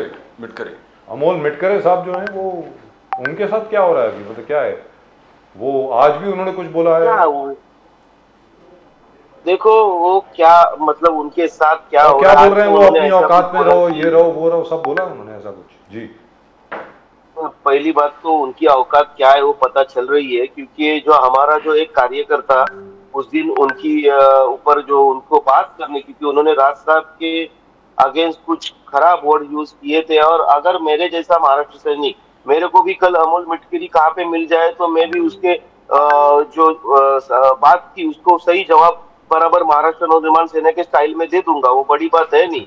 लेकिन जो अमोल मिटकरी इतनी बड़ी बड़ी बातें कर रहा है, कुछ मुंह में आता है वो बोल रहा है, ये कंट्रोवर्सी क्रिएट कर रहा है, वो अमोल मिटकरी आज बता रहा है कि जो हमारा जो कार्यकर्ता एक्सपायर हुआ है जय, वो जय उसके पार्टी में जाने वाला था, उसको उसकी औकात पता होनी चाहिए कि जो अकोला में वो है या जहाँ पे वो आंदोलन कर रहा है उसके पीछे दो राष्ट्रवादी के कार्यकर्ता नहीं है, वो हमारे पार्टी के कार्यकर्ता क्यों उसके साथ जाएंगे? और वही अकोला में हमारे पार्टी के कार्यकर्ता जहाँ पे वो बैठा था उसको छुप के बैठना पड़ा। आप एक बात समझिए कि उसको छुप के बैठना पड़ा, ये वो डर रहा है, उसको मालूम है बात कुछ भी करेगा समाज में कंट्रोवर्सी क्रिएट करेगा, इससे कुछ होने वाला है नहीं। हमारा पार्टी जो है वो डेवलपमेंट के बारे में सोचता है, लेकिन इसका मतलब ये नहीं कि हम कुछ भी कहे तो चुप बैठे। हमारे राज साहब एक हमेशा बात बोलते हैं कि अगर कोई अपने ऊपर आए तो उसे छोड़ना नहीं है। तो ये 100% ये उसने गलत वर्ड यूज किया। आज भी उसने सॉरी कह के ये सब जो हुआ है इसके ऊपर शर्मिंदगी जतानी चाहिए थी, लेकिन उसने वो किया नहीं, उसके ऊपर और कुछ कर रहा है। फिर हमारे जो प्रवक्ता है, हमारे जो नेता है उसको रिप्लाई देंगे, चुप कैसे बैठेंगे? क्योंकि आप लोग पूछते हैं तो हमें बताना पड़ेगा, नहीं तो उसकी औकात तो कुछ है नहीं। कौन है अमोल मिटकरी, क्या है? यू नो पाटरा जी, आदित्य ठाकरे जी, संजय राउत, सबसे ज्यादा आलोचना वहां से आ रहा है कि आप सिंगल हैंडेडली पूरे एक तरफ लड़ने वाले, वंस आप अकेले लड़ने वाले हैं। ये खबर सुनकर बहुत एक प्रकार के वातावरण बन गया है। आदित्य ठाकरे जी कह रहे हैं कि ये आप वो छतरी है, बारिश के जमाने में निकलने वाले छतरी है। संजय राउत का कहना है कि आप आप वही है कि वोट बांटने के लिए, यानी उनका इंडिकेशन आप बीजेपी के बी टीम हो, आप हमारे वोट बांट दोगे और फायदा बीजेपी। तो कैसे ये सब आलोचना कैसे देखते हो आप, आदित्य ठाकरे, संजय राउत जी? देखिए, ये आदित्य ठाकरे है ना, ये दूसरों को छतरी वगैरह बता रहा है, ये तो खुद छोटा छतरी है।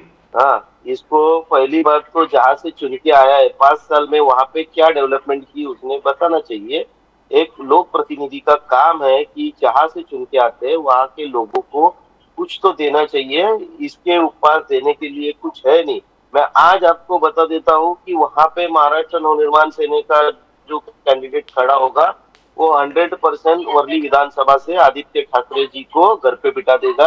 आज वो एमएलए है, 2024 के इलेक्शन के बाद वो नहीं रहेंगे, ये हमारी गारंटी है। दूसरी बात तो संजय राउत का काम ही है आजकल कि आप सुबह आके वो खुद बताते हैं कि मेरा मुंह थोड़ा सा खराब है, मैं गंदे वर्ड यूज करता हूँ। ये खुद मैंने आज या कल की स्टेटमेंट में उनके सुबह जो आते हैं ना पोपट बन के सुबह सुबह 9 बजे खड़े हो जाते हैं पिंजरे के बाहर आके, वो वैसा हो गया उनका। और ये छतरी हो जो संजय राउत की छतरी है ना, ये जो बाहर से आने वाले जो लोग हैं या फिर जो लोग यहाँ पे कुछ खराब करने की दृष्टि से आए, उनको जो धंधा लगाने को देने वाली छतरी होती है ना, जो दोपहर के धूप में या बारिश में यूज होती है, वो छतरी संजय राउत जी की होगी।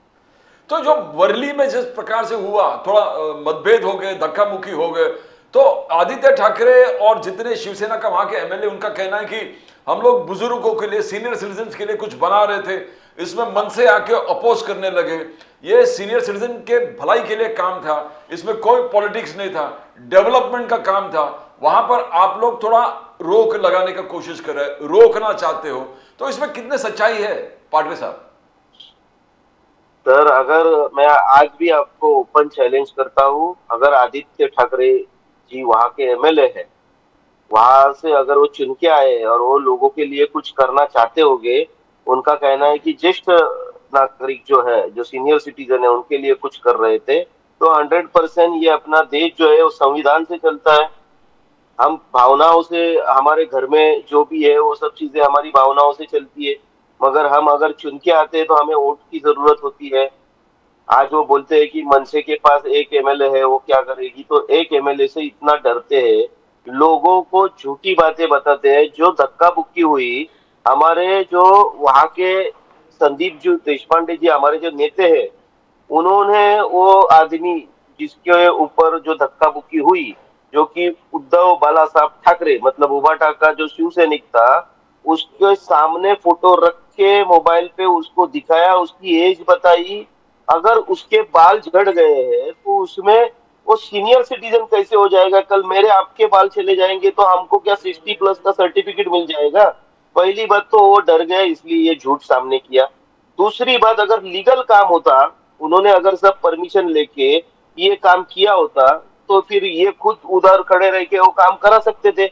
लेकिन इनको मालूम है कि ये जानबूझ के किसी अपने कार्यकर्ताओं के लिए ये शेड वो मैदान में बनाना, जहां आजकल मुंबई में तो मैदान बचे नहीं है, तो ये मैदान में कहां से शेड बनाने लगे?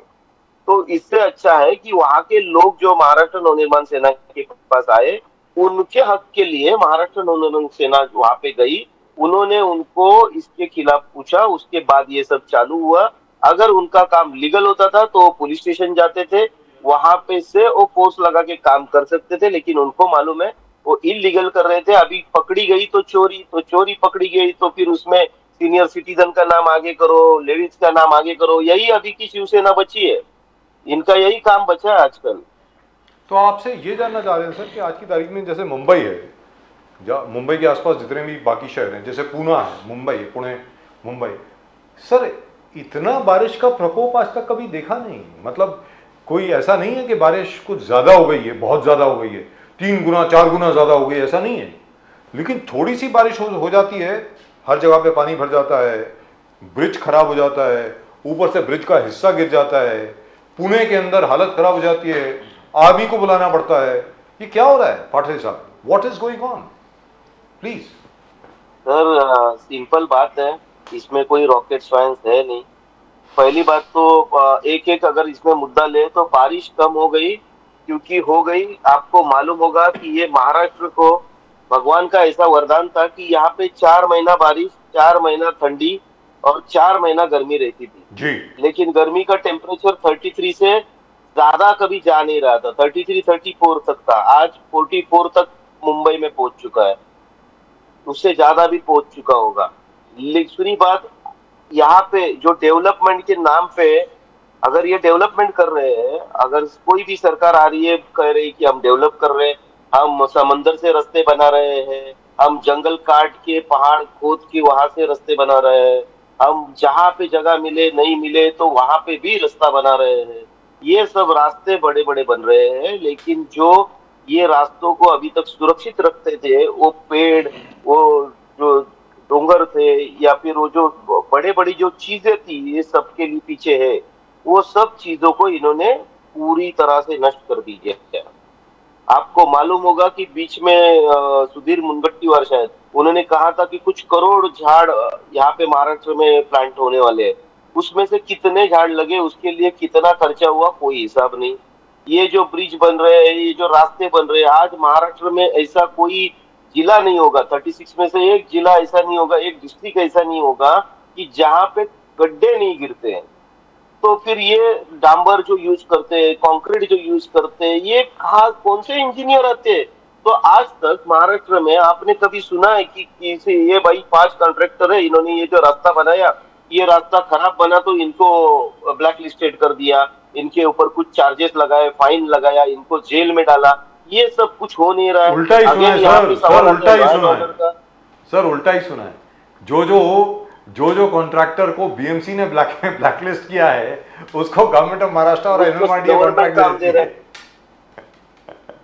ये क्या हो रहा है? सर मैं एग्जांपल यही तो एग्जांपल दे रहा हूँ कि देखो, ये एक निसर्ग है अपना, जो उसके हिसाब से रहता ही है, वो अपने को नहीं बदलेगा, हमें बदलना है।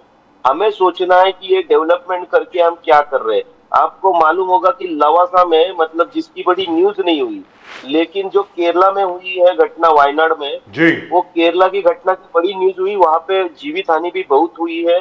उसमें लोगों का कुछ दोष नहीं होता है। हर इंजीनियर को मालूम है कि कहाँ से क्या करने के बाद क्या हो सकता है।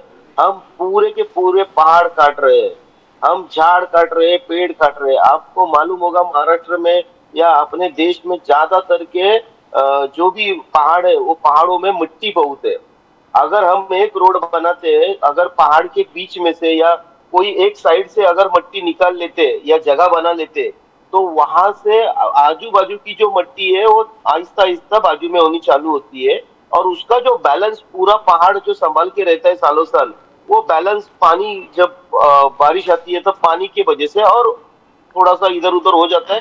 फिर वो पूरा जो आप देखते हो कि पहाड़ गिर गया, उसके वजह से लोग मर गए, ये सब हो रहा है। लेकिन ये रोकने के लिए कोई सोच है नहीं। हमें बस डेवलपमेंट करना है, बिल्डर लोगों को बड़े बड़े बिल्डिंग बना के देने हैं, उनके लिए रास्ते हमें तैयार करने हैं। लेकिन अगर आदमी नहीं रहेगा तो ये बिल्डिंग क्या करेगी?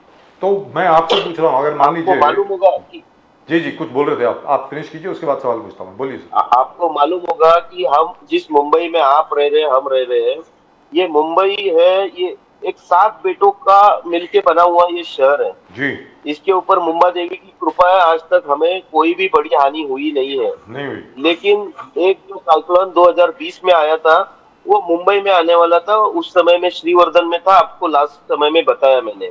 उसकी जो तेजी थी या उसका जो प्रभाव था वो इतना प्रभावशाली था कि अगर वो मुंबई में आता था तो शायद वर्ल्ड की सबसे बड़ी दुर्घटना मुंबई में हो जाती थी। तो अगर ये सब चीजें हैं तो हम अभी भी क्या कर रहे हैं, तो समंदर के अंदर घुस रहे हैं, हम अपने जो जमीन है उसके अंदर घुस रहे हैं। ये सब जो चल रहा है ये बहुत गलत चल रहा है। हमें आज भी खुद को रोकना चाहिए, नहीं तो एक बड़ी दुर्घटना के लिए हम हाथ आगे कर रहे हैं और फिर उसके रोकने वाला कोई होगा नहीं। बाद में जो होगा वो तो बस लोग आएंगे। तो मेरा ये करेंगे, कहना है वो सर करेंगे, कि मान कुछ नहीं लीजिए होगा। महाराष्ट्र नवनिर्माण सेना राज्य सरकार में आती है, आपकी मेजोरिटी आ जाती है, राज साहब जो हैं, जैसा कि मैं तो एटलीस्ट बहुत पहले से बोल रहा हूँ, मेरी तो उम्मीद है पता नहीं कितने सालों से कि राज ठाकरे एक दिन बनेंगे मुख्यमंत्री। और मैं तो सबके सामने बोलता हूँ, कब से बोल रहा हूँ, 2005 से बोल रहा हूँ, 6 से बोल रहा हूँ, तब से बोल रहा हूँ मैं तो सर आप क्या पर्यावरण जो है, देखिए साहब पर्यावरण की बात तभी होती है जब कहीं बाढ़ आती है या कहीं सूखा पड़ता है या लोगों की जानें जाती हैं। जैसे अभी वायनाड की आपने बात करी, उसी वक्त पर्यावरण याद आता है हमको, नहीं तो नहीं याद आता। और हर एक कोई बोलता कि यार ये तो बेवकूफ लोग हैं, पता नहीं क्या क्या बकवास कर रहे हैं, इनका कुछ मालूम नहीं है इनको। सर ठाणे क्रीक जो है उसकी ऐसी की तैसी कर दी है, उसके आगे जाकर के जहां पर वो फ्लेमिंगोज की लेक है उसकी भी ऐसी की तैसी कर दी है। ठाणे के अंदर जो बार बार प्रदीप जी ये सवाल पूछते हैं कि 35 लेक हुआ करती थी, क्या हाल है उनका, उसमें 2 या 3 अभी दिख रही हैं। तो सर जब आप अगर पावर में आएंगे, क्या इसको आप रिवर्स करेंगे? एनवायरमेंटली फ्रेंडली पॉलिसीज आप अडॉप्ट करेंगे क्या? आपसे जानना चाह रहा हूं सर। पहली बात तो मैं क्या करूंगा, मैं आपको एक एग्जांपल देता हूँ। यूएस में इलेक्शन होते हैं, आपने देखा होगा शायद। इस समय कमला हैरिस जो इंडियन है जी, उनको अपॉर्चुनिटी मिली है। लेकिन ये यूएस में इलेक्शन होते हैं तब लोगों के सामने क्या रखा जाता है, आप वो बता सकते हैं ना? कि लोगों के सामने रखे जाते हैं कि मैं क्या कर सकता हूँ, मैं लोगों को क्या दे सकता हूँ, ये बताया जाता है। वहां पे एक दूसरे के ऊपर थोड़ा बहुत होता होगा, लेकिन भारी प्रमाण से लोगों को मैं आपको ये गवर्नमेंट में आने के बाद क्या दे सकता हूँ ये बताया जाता है। जी दुरुस्त सही बात है कि झूठ बात है? जी बराबर। तो ये इलेक्शन का जो वर्ल्ड का सबसे बड़ा कंट्री है वहां का प्रोसेस है। आज इंडिया में आप बोल रहे हैं कि राज साहब आने के बाद क्या करेंगे। मैं बहुत बार, हमारे बहुत से प्रवक्ता भी बोलते हैं कि एक ही ये इंडिया में जो लीडर है जिसने ब्लूप्रिंट 2014 में लोगों के सामने रखी, जी। उसके बारे में हर भाषण में खुद राज साहब बताते हैं कि उसमें अभी कुछ चेंजेस करने पड़ेंगे, क्योंकि अभी उसको 10 साल होने को आए। उसमें चेंजेस भी चालू है, पुणे में वो सब चालू है काम। लेकिन वो ब्लूप्रिंट अगर आप पढ़ोगे तो उसमें आपने अगर इन्वायरमेंट की बात करी है तो उसमें आप देखे होंगे कि कोकण को जो 700 किलोमीटर की जो किनार पट्टी मिली है, जो समंदर की बॉर्डर मिली है, उसको लेके हम कैसे हमारा टूरिस्ट डेवलपमेंट कर सकते हैं, वहां पे बड़े बड़े प्लांट लेके जाने की जरूरत नहीं है। ये सब 2014 के ब्लूप्रिंट में बताया हुआ जी, था। है। आपने राष्ट्रपति के भाषण में सुना होगा, जी। लंदन का जो गार्डन है, जो कि लोगों ने बनाया हुआ गार्डन है, लंदन का ही है ना वो शायद, बड़ा गार्डन है जो कि मुंबई से भी बड़ा गार्डन है, जो लोगों ने हाइड आज पार्क की तक बात कर संभाल रहे हैं। के रखा है।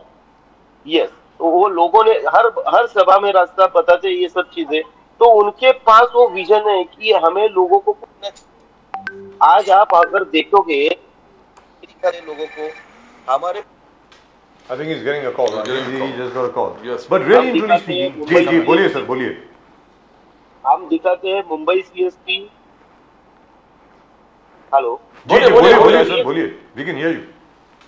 हाँ, सर हम अपने लोगों को दिखाते हैं मुंबई सीएसपी जो स्टेशन है अंग्रेजों ने बनाया था। जी। हम जाते हैं नरीमन पॉइंट, वहां पे बग्गी में घुमाते हैं, वहां की डेवलपमेंट हमारे से तो कुछ हुई नहीं है।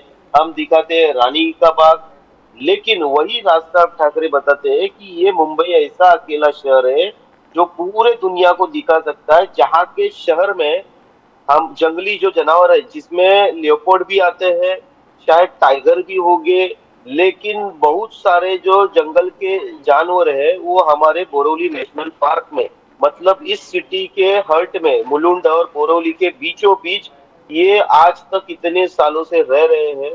अगर हम उनको प्रोटेक्ट करें, वहां पे डेवलपमेंट की जगह ये सब चीजें लोगों को दिखाने के लिए अगर कुछ प्लान बनाते हैं, जैसे कि ब्लूप्रिंट में ऑलरेडी राज साहब ने ये बताया भी है, लिखा भी है, ये सब चीजें उनके ऑलरेडी दिमाग में है कि ये लोगों को होना चाहिए।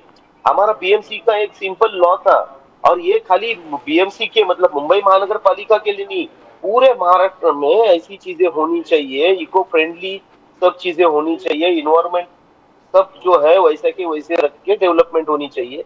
यही तो राज साहब की नीति है। जी दुरुस्त बात है। प्रदीप पाटरे साहब आपके सामने एक बहुत बड़ा चैलेंज है। राज साहब ने कहा 225 250 तक हम लड़ेंगे, मगर सामने आपके महायुति के एक से एक स्कीम, लाड़की बहन स्कीम, लाड़का बहू स्कीम, गुलाबी रिक्शा स्कीम, फिर आज किसानों को कर्ज में जो इलेक्ट्रिसिटी फ्री वाले स्कीम, तो कैसे ये ऐसे बहुत पॉपुलर स्कीम्स लग रहे हैं, बिकॉज भीड़ पे भी स्टैम्पेड लग रहा है एप्लीकेशन फॉर्म लाड़की बहन की स्कीम का। तो कैसे आप देखते हो ऐसे स्कीम्स के सामने आप कैसे लड़ोगे पाटरे साहब? सर देखिए, स्कीम के सामने लड़नी कोई बड़ी बात नहीं। आप बोले 225 250, हमारी पार्टी 288 पूरे सीटों की भी तैयारी चालू है। 19-20 होते हैं, कुछ 40-50 सीट नहीं लड़ पाए, लेकिन तैयारी तो 288 288 की है, उसमें 19-20 होगा। दूसरी बात, ये स्कीम, अभी ये स्कीम के लिए आज ये अगस्त महीना चालू हो गया, 1 महीना बचा है, मतलब लोगों को 1 महीने का ही पैसा देना है। आगे गवर्नमेंट आएगी तो आगे की स्कीम चलेगी, नहीं आएगी तो दूसरी गवर्नमेंट के लिए यह बहुत बड़ा कर्जा होगा। ये पॉलिटिकल बातें हैं, या आप जैसे लोग समझ सकते हैं। कॉमन मैन की जरूरत है, उसे अगर कुछ दे रहे हैं हम तो उसको चाहिए, वो उसका हकदार है।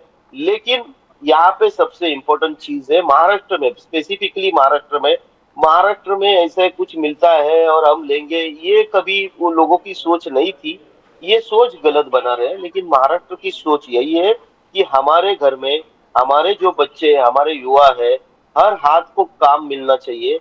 ये काम मिलेगा तो वो अपना घर संभाल सकता है।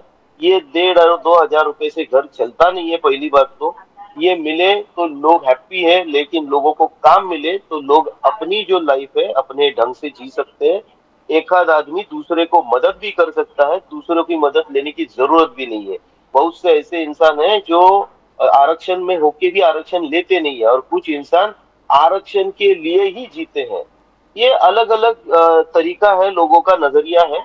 लेकिन महाराष्ट्र ये एक सुसंस्कृत राज्य है, वहाँ के लोगों को मालूम है क्या करना है, कैसे करना है, और 100% डेफिनेटली वो करेंगे। ये कितने भी लेकिन स्कीम सर, मैं लाने आपसे चाहिए, चलते उन्हें चलते मालूम पाटरे है साहब, कि महाराष्ट्र नवनिर्माण सेना को जी। इस समय राज साहब ठाकरे जी को मुख्यमंत्री बनाना है, और महाराष्ट्र नवनिर्माण सेना को ज्यादा से ज्यादा सीटें जीत के देनी है। बिकॉज एक ही पार्टी है जिसके पीछे कोई बैकग्राउंड लगा नहीं है, कोई घोटाला नहीं है। उनको मालूम है कि एक अपॉर्चुनिटी अभी एमएनएस को देनी चाहिए। दुरुस्त बात है, क्योंकि सबको ट्राई किया है, let's be very clear, Maharashtra Navnirman सेना का अब वक्त आ गया है कि आपको मौका देना चाहिए, ये मैं भी मानता हूं। लेकिन बाटरे साहब आप ये बताएं, अभी प्रदीप जी ने लाड़की बहना स्कीम की बात की, अभी लाड़की भाव स्कीम भी है, उसके अंदर क्या 6,000, 8,000, 10,000 रुपये आप दे रहे हैं, 10,000 रुपये आप किसी ग्रेजुएट को दे रहे हैं, पता नहीं क्या कुछ दे रहे हैं। सर आप मुझे ये बताइए, ग्रेजुएशन की उम्र क्या होती है? 18-19 साल की उम्र होती है। उस वक्त 10,000 रुपये अगर किसी को घर बैठे मिल रहे हैं तो काम क्यों करेगा सर? महाराष्ट्र में 21 साल में ग्रेजुएट होते हैं बंदे। सर 21 साल से ही अब किसी को 10,000 रुपये घर बैठे मिल रहे हैं तो काम क्यों करेगा? आप बताइए ना मुझे, क्या करना चाह रहे हैं क्या आप? करेगा आगे जाके? वो क्या करेगा अगर हम उसको घर बैठे पैसा देंगे? लेकिन ये काम देने के बारे में कुछ बात नहीं कर रहे। मैं वही बताया आपको, Correct. ये स्कीम बस दिखाने के लिए है। रजिस्ट्रेशन में ही 1 महीना चला जाएगा, कुछ उसमें से 10% लोगों को भी उसका लाभ होने वाला है नहीं, और बाद में गवर्नमेंट आएगी तो आगे की बातें, नहीं आई तो क्या, जय राम जी की। But in principles, do you agree with this? Because I don't agree with this. आप जो हैं, आप जैसे आपने अभी भी कहा, आप एम्प्लॉयमेंट अपॉर्चुनिटीज क्रिएट करिए ना, जॉब्स क्रिएट करिए। ये क्या है? पूरे इंडिया में अगर हम देखेंगे तो महाराष्ट्र एकमेव स्टेट था सबसे पहले से कि जहाँ पे पूरे इंडिया से लोग आए। क्यों? क्योंकि यहाँ पे अपॉर्चुनिटीज थी, यहाँ पे टैलेंट प्रूव करने के लिए जगह थी, यहाँ पे बिजनेस थे, नौकरी थी। यहाँ पे लोगों ने आके खुद को सिद्ध किया है, खुद का नाम कमाया है, और पूरे देश भर में नाम हुआ है। फिर वो बड़े बड़े आज अंबानी हो या कोई भी, लेकिन सिंपल बात यही है कि लोगों को काम चाहिए। आज महाराष्ट्र जैसे स्टेट में महाराष्ट्र के सीएम अगर लोगों को घर बैठ के 2,000, 5,000, 8,000, 10,000 बांटने लगे तो कितने टाइम तक ये चलेगा? दूसरी बात, ये इधर बांट रहे हैं, लेकिन मतलब एक बात है कि हमारी जो टैक्सेशन अभी जो बजट हुआ उसमें ये जो टैक्स ले रहे, अभी 3 लाख के ऊपर आए, लोगों का पगार बढ़ते बढ़ते 3 लाख तक पहुंच गया, 3 के ऊपर गया, इनको टैक्स के लिए इन्होंने एलिजिबल बता दिया। ये होना नहीं चाहिए। इतने महंगाई में कम से कम ये स्लैब उठ के 6 लाख के 7 लाख के ऊपर जाना चाहिए था।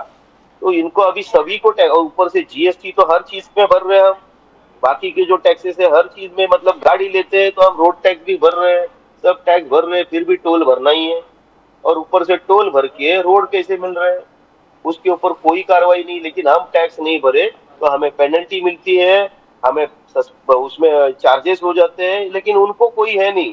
तो गवर्नमेंट करे तो भगवान और हम करे तो शैतान, ऐसा हो चुका है। और वसई विरार के जो पूरा जो इलाका है आज भी टैंकर माफिया की गिरफ्त में है। अकेली एमएनएस है जो सड़क पर आई है ये कहते हुए कि भैया पाइप वाटर आएगा ही आएगा, और किसी में हिम्मत नहीं है। उसका क्या हाल है सर? उस आंदोलन का क्या हाल है? अभी तक कहां तक पहुंचे सर? वहां पे महानगर पालिका ऑलमोस्ट ये सब चीजों के प्रोसेस के लिए लगी पड़ी है, लेकिन फिर भी क्या लोगों का रोज का पानी का जो सवाल है, एक दिन में तो मनसे ने आंदोलन किया, मनसे ने जोर लगा के रखा है, तो पानी पटक से आना चालू नहीं होता, उसके लिए प्रोसेसिंग टाइम जाएगा। पानी कहाँ से आएगा, उनके पास उतनी अरेंजमेंट है कि नहीं, उनके पास कोई डैम है कि नहीं, या बनाना पड़ेगा, ये सब चीजें है। लेकिन ये जो बात थी जो कोई भूल नहीं रहा था, ये इम्पोर्टेंट है। आपको भी मालूम होगा, शर्मिला ताई खुद उस आंदोलन में नेतृत्व किया, उन्होंने, उनका स्टेटमेंट था कि जिस दिन अगर केस लेने की बात होगी, सबसे पहली केस मैं मेरी लाइफ की पहली केस यहाँ पे लूंगी, ये लोगों के लिए लूंगी। क्यों? क्योंकि उनको उस परिस्थिति का गांभीर्य मालूम था, उनको गंभीरता से उन्होंने ये बताया है। और ये जो पॉइंट था, ये जो टैंकर माफिया, ये वर्ड आपने यूज किया, ये मुंबई में भी चलता है, ये गाँव में भी चल रहा है। इसके वजह से काफी सारे गाँव को तकलीफ दी जा रही है, उनके पास कुछ अरेंजमेंट नहीं। मैं आज भी वही सोचता हूँ, हजारों करोड़ों, मतलब हर स्कीम देखिए आप गवर्नमेंट की, 1,000 करोड़, 2,000 करोड़, 10,000 करोड़, 50,000 करोड़, लाख करोड़, 2 लाख करोड़, इसके सिवा नाम ही नहीं होते। गांव में अगर हर घर में एक एक कुआं भी दे देते थे ना, हर घर में या 2 घर के पीछे भी, तो भी बारिश तो हर गांव में आती है। उनको कंपल्शन करते थे कि भाई हर घर ने 1 साल में 10 झाड़ लगाना, एक कुआं आपको देंगे गवर्नमेंट की तरफ से। एक कुआं का खर्च पूरा अगर करोगे तो भी 1-1.5 लाख के ऊपर नहीं जाता है। हर गांव में जहाँ पे पानी के प्रॉब्लम है, शहर हो गांव हो, उनको अगर जगह देके कुआं अगर अरेंज करके देते थे तो आधा प्रॉब्लम वहीं पे सॉल्व हो जाता था।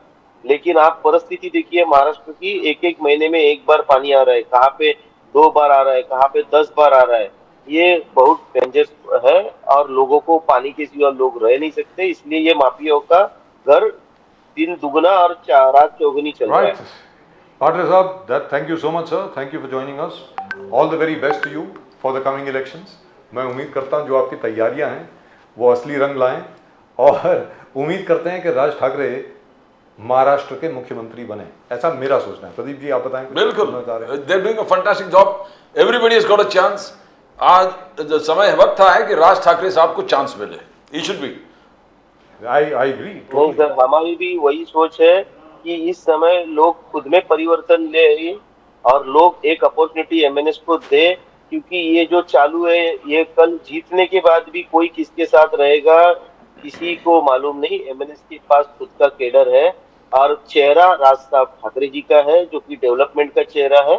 एक अपॉर्चुनिटी महाराष्ट्र से अपील करता हूँ कि एमएनएस को दीजिए। धन्यवाद। Thank you so much sir. जय हिंद, जय महाराष्ट्र, जय भवानी, जय शिवाजी। Thank you. जय हिंद, जय महाराष्ट्र, जय भवानी, जय Shivrai. But really and truly speaking, Pradeep ji, at the end of the day, you need somebody new. What is going on here? Let's I be mean, very the clear. entire system stenches of corruption. What's going on? I mean, this Organized is like corruption crazy. and आप कर क्या प्रकाश रहे हैं? मुझे तो ये समझ में नहीं आ रहा है। मतलब, I mean, come on. हर जगह आप पेड़ काट रहे हैं, हर जगह पे आप ऐसी की तैसी कर रहे हैं सारी दुनिया की। Right at the moment with us, we have a very very old friend indeed.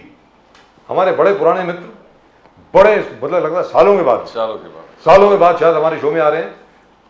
One of the best astrologers in the world, जनाब जिसको हम डिजास्टर पंडित कहा करते थे, मतलब मजाक में। ज़्यादातर उनकी प्रेडिक्शन जो है दुर्घटना के ऊपर बड़ी अच्छी हुआ करती थी, ज़बरदस्त हुआ करती थी, एक्यूरेट हुआ करते थे। लेकिन आज की तारीख में उन्होंने दुर्घटना प्रेडिक्ट करनी बंद कर दी है शायद। पंडित सुभाषराज जी इस वक्त हमारे साथ हैं। पंडित जी नमस्कार। नमस्कार जी, बहुत बहुत नमस्कार। आपने याद किया, इसके लिए हम शुक्रिया आपको भी करते हैं और प्रदीप जी को भी करते हैं।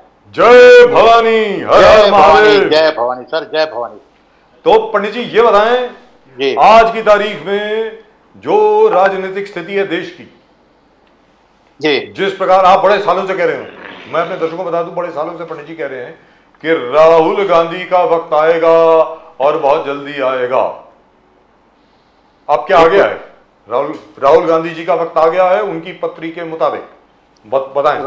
राहुल जी का वक्त अभी शुरू हुआ है और राहुल गांधी ने जो कुछ भी पाया है वो अपने स्ट्रगल और अपने बल से, अपनी अच्छी जन्मपत्री से, यानी कि चंद्रमा उनका भी नीच का है ना। तो दोनों जो लोग हैं उनके चंद्रमा मून जो है वो नीच राशि पर बैठा हुआ है।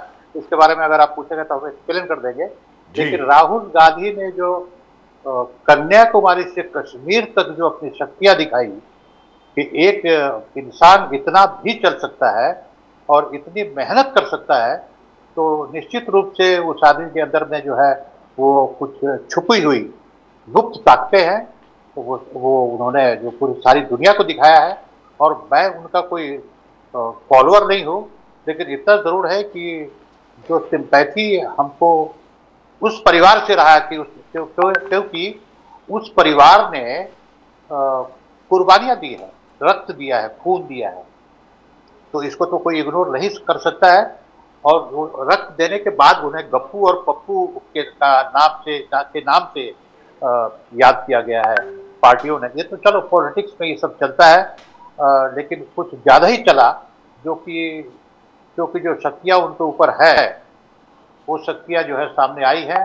और जिस तरह से वो पार्लियामेंट में बात कर रहे हैं, अपने विषय को उठा रहे हैं, ये तो बिल्कुल आश्चर्यजनक और अजूबा है, इसमें कोई दो राय नहीं है जी। तो कहने का मतलब ये हुआ कि जो पप्पू वाला अभियान था जी, वो जरा फेल हो गया, मतलब अब लगता है फेल हो गया शायद। जो पप्पू वाला अभियान था वो जरा बैकफायर कर रहा है, कहने का मतलब ये हुआ। नहीं, वो पप्पू वाला अभियान जो चला था, वो पप्पू वाला अभियान सामने वालों पर गप्पू बन गया है, क्योंकि सामने वाले जो लोग हैं जिन्होंने पप्पू बनाया, वो अब गप्पू बनते हुए दिख रहे हैं। क्योंकि जो सवाल कर रहे हैं पार्लियामेंट में कि उनकी जाति क्या है, ये तो बड़ी ओछी और बहुत हल्की बात है।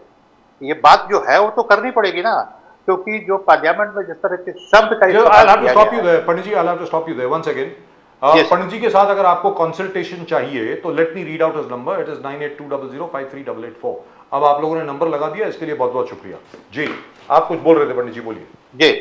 तो मैं ये बोल रहा था कि जो पप्पू है, जो पप्पू सपने में थे, अब उनके सामने वाले जो हो गप्पू बन गए। जी, तो चलिए, सवाल बात ये पे खड़ा बोला होता जाएगा। है, सवाल ये खड़ा होता है कि आज की तारीख में जिस तरह से वो पार्लियामेंट में बात कर रहे हैं, जो सवाल को उठा रहे हैं, और उस तरह से जो है उनका मजाक उठाया किया जा रहा है, अट्ठास किया जा रहा है, अठेलियां की जा रही है, अठेलियां की जा रही है। ये बात कुछ जनता की, यानी कि इस देश की जनता के अंदर उतर नहीं पा तो रहा है। इसके पहले के प्रदीप जी सवाल पूछे हैं, इसके जी। पीछे ज्योतिष को लेकर के कारण क्या हो सकता है?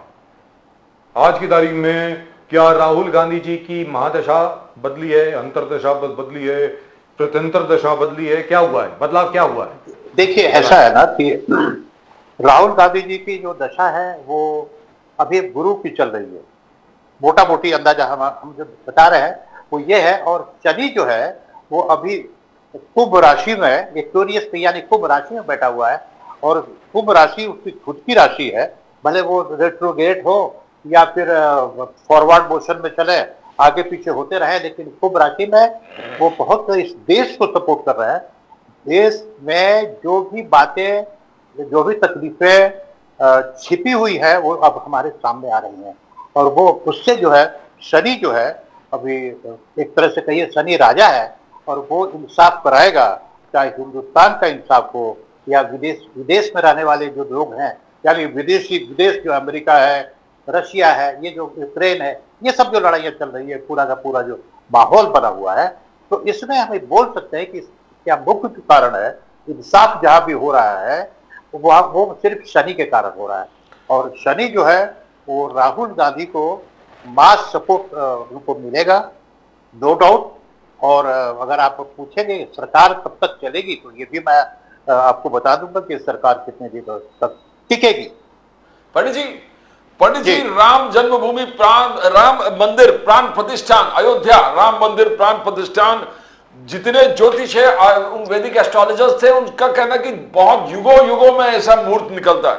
22 जनवरी 12:22। ये बोले कि अखंड ब्रह्मांड, पृथ्वी, स्वर्ग सब बेताबी से वक्त के लिए रुके थे कि राम जन्मभूमि, अयोध्या का प्राण प्रतिष्ठा हो, और मोदी जी और सब लोग ने उसी वक्त पर किया। मगर अभी जब बारिश हुए, बहुत इफेक्ट हो गया। कोई कह रहा है कि पानी भर गया राम मंदिर में, अयोध्या में, बहुत सारी दीवारें निकल गए वहां से, वॉश अवे हो गए थे। तो क्या ये क्या आपको इसमें क्या ज्योतिष अपना एस्ट्रोलॉजी में क्या आपको क्या सीख मिलता है इससे? क्या मुहूर्त में प्रॉब्लम था या नहीं, वो मुहूर्त तो बनाया हुआ मुहूर्त ऐसा है कि एक टाइम इंसान का आता है जो वो पूरे मुहूर्त को बदल देता है। जो वो बोलता है वही मुहूर्त होता है।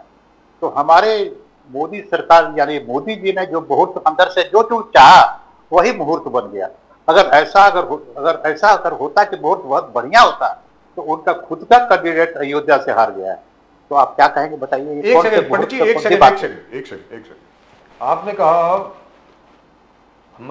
राहुल गांधी जी की कौन सी महादशा चल रही है सर? गुरु की महादशा चल रही है सर। यहाँ तो लिखा है, ये एस्ट्रो सेज जो है उस पर तो लिखा है कि राहु की महादशा चल रही है उनकी, और राहु की महादशा शुरू हुई है 10 अप्रैल 2019 से, और वो चलेगी 9 अप्रैल 2037 से। इस वक्त तक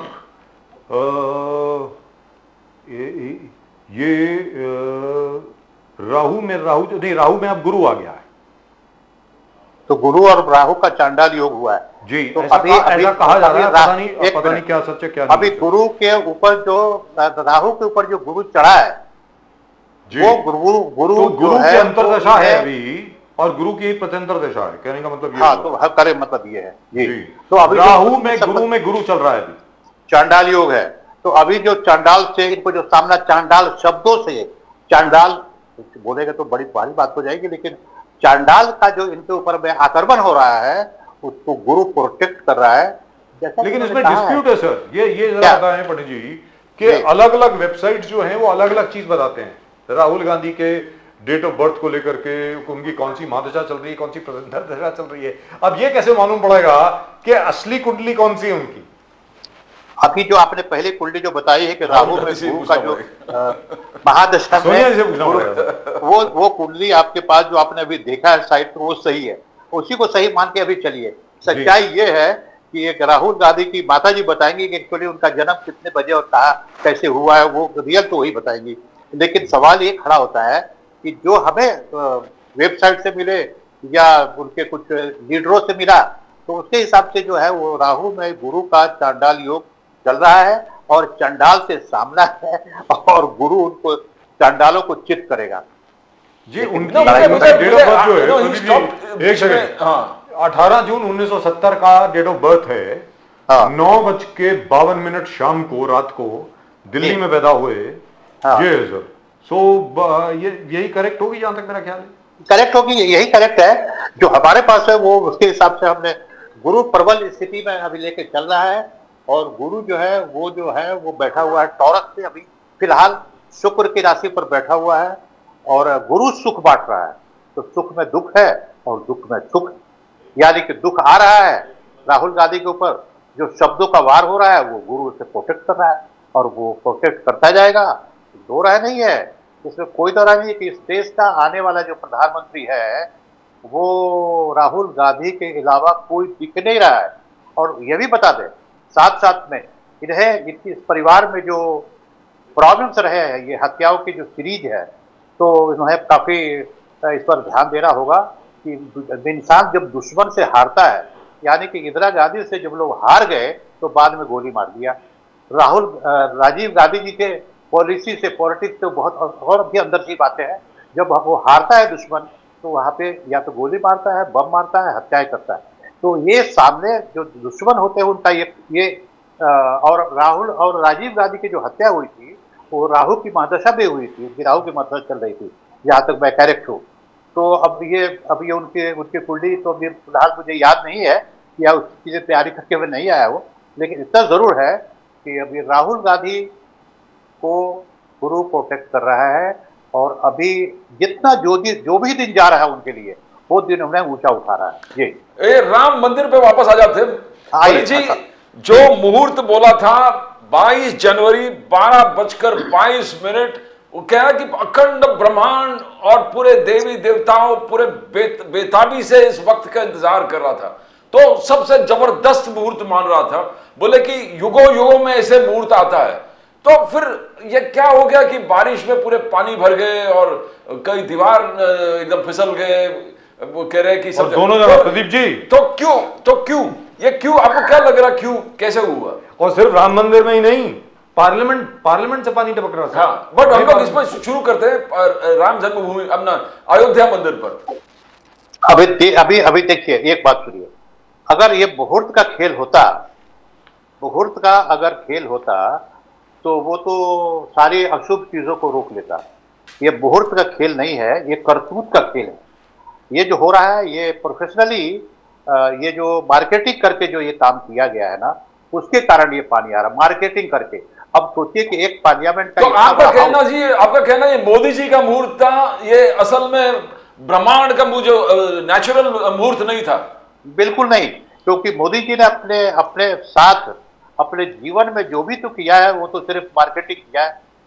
अब मोदी जी बहुत बड़े मार्केटिंग करके तो 10 साल निकाल दिया, अब 1.5 साल और निकलेगा।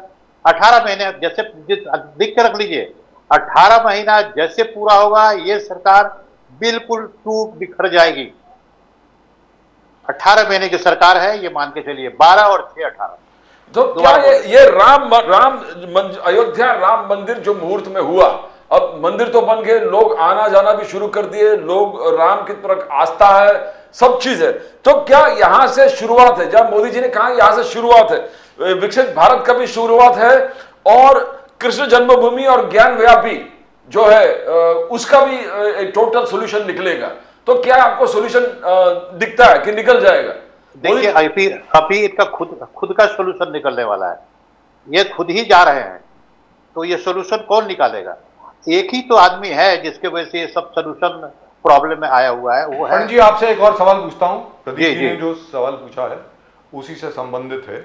और जी। ये अभी एक और वेबसाइट जो मैंने खोली है, उन्होंने दिखाया है कि राहुल गांधी जी की अभी राहु की महादशा चल रही है और 16 मई 2024 से राहु में शनि आ गया है। इस वक्त राहु में शनि चल रहा है इस वक्त, ऐसा अभी कहा जा देखिए, रहा है। अब असली क्या है अभी- मुझे मालूम नहीं है, लेकिन सर आपसे देखिए, जी जी जी जी लेकिन आपसे ये पूछ रहा हूं मैं, क्योंकि सर प्राण प्रतिष्ठा एक बहुत बड़ी चीज होती है मंदिर में। रामलला की प्राण प्रतिष्ठा हुई, क्या ऐसा तो नहीं कि रामलला अब जागरूक हो गए हैं और उन्होंने एक संदेश भेजा है भारतीय जनता पार्टी के नेतृत्व को कि भाई देखिए, आपको चित्रकूट में भी हरा दिया, आपको बाकी और जो अयोध्या में भी आप हार गए, बद्रीनाथ में भी हार गए, मतलब जितनी जितनी अलग अलग जगह जो है वो श्री राम के साथ संबंधित है, वहां पर आप लोग हार गए। तो शायद बीजेपी से कोई गलती हो रही हो, ये हो रहा हो कि भैया लोगों की जरा सेवा करना शुरू कर दीजिए।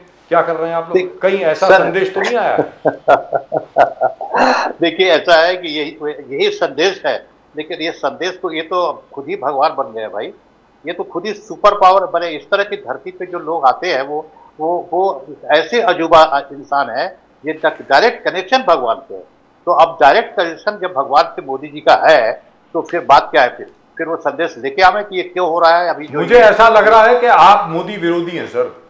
नहीं, हम मोदी आप विरोधी ज्योतिषी नहीं है, ज्योतिषी कम है, मोदी विरोधी ज्यादा है। हो सकता है मोदी विरोधी हो, लेकिन उनके करतूतों के कारण ये विरोध जो है ना, उनके किए हुए करतूतों के कारण है। अब अरे सर, क्या बात कर रहे हैं? भगवान राम का पुनर्निर्माण मोदी जी के कार्यकाल में होना, मोदी जी खुद उसमें प्रयास करके पूरे हर चीज को संपन्न करना, पूरा करके लेना, और उसके बाद जो हम लोग देख रहे हैं, मोदी जी कहा कि यहां से शुरू होगा विकसित भारत का दौर, जो 2047 में भारत देश नंबर 1 होगा पूरे दुनिया में।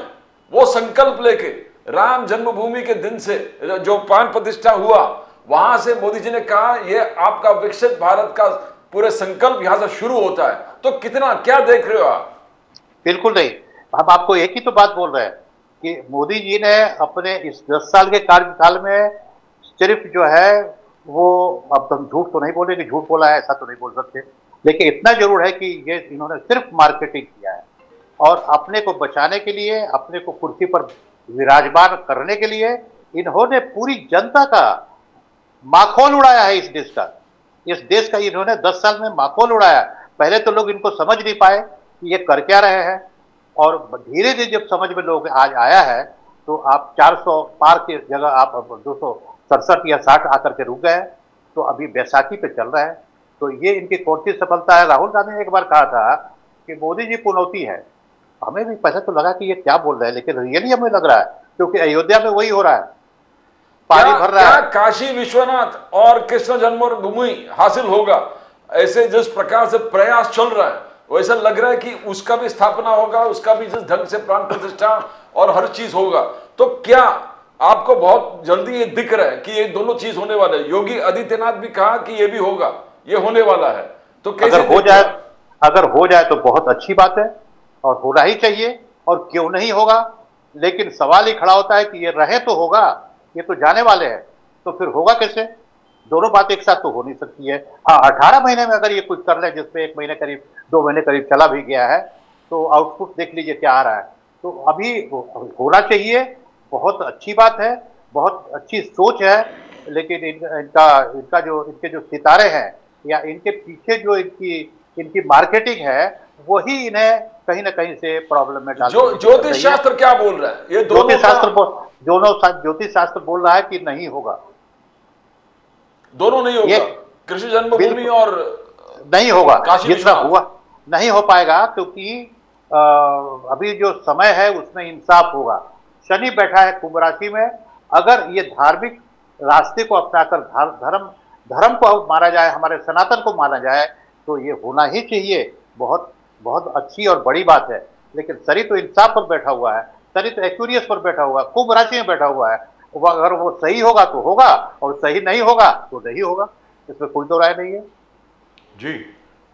तो आपको क्या लगता है, धर्म और जो एस्ट्रोलॉजी आपके शास्त्र को मिला के क्या आपको लगता है कि जो भी हुआ वो ठीक नहीं था? न्याय कैसे होगा? न्याय, लोगों का कहना है न्याय तब होगा जब काशी विश्वनाथ बनेगा, जब कृष्ण जन्मभूमि बनेगा।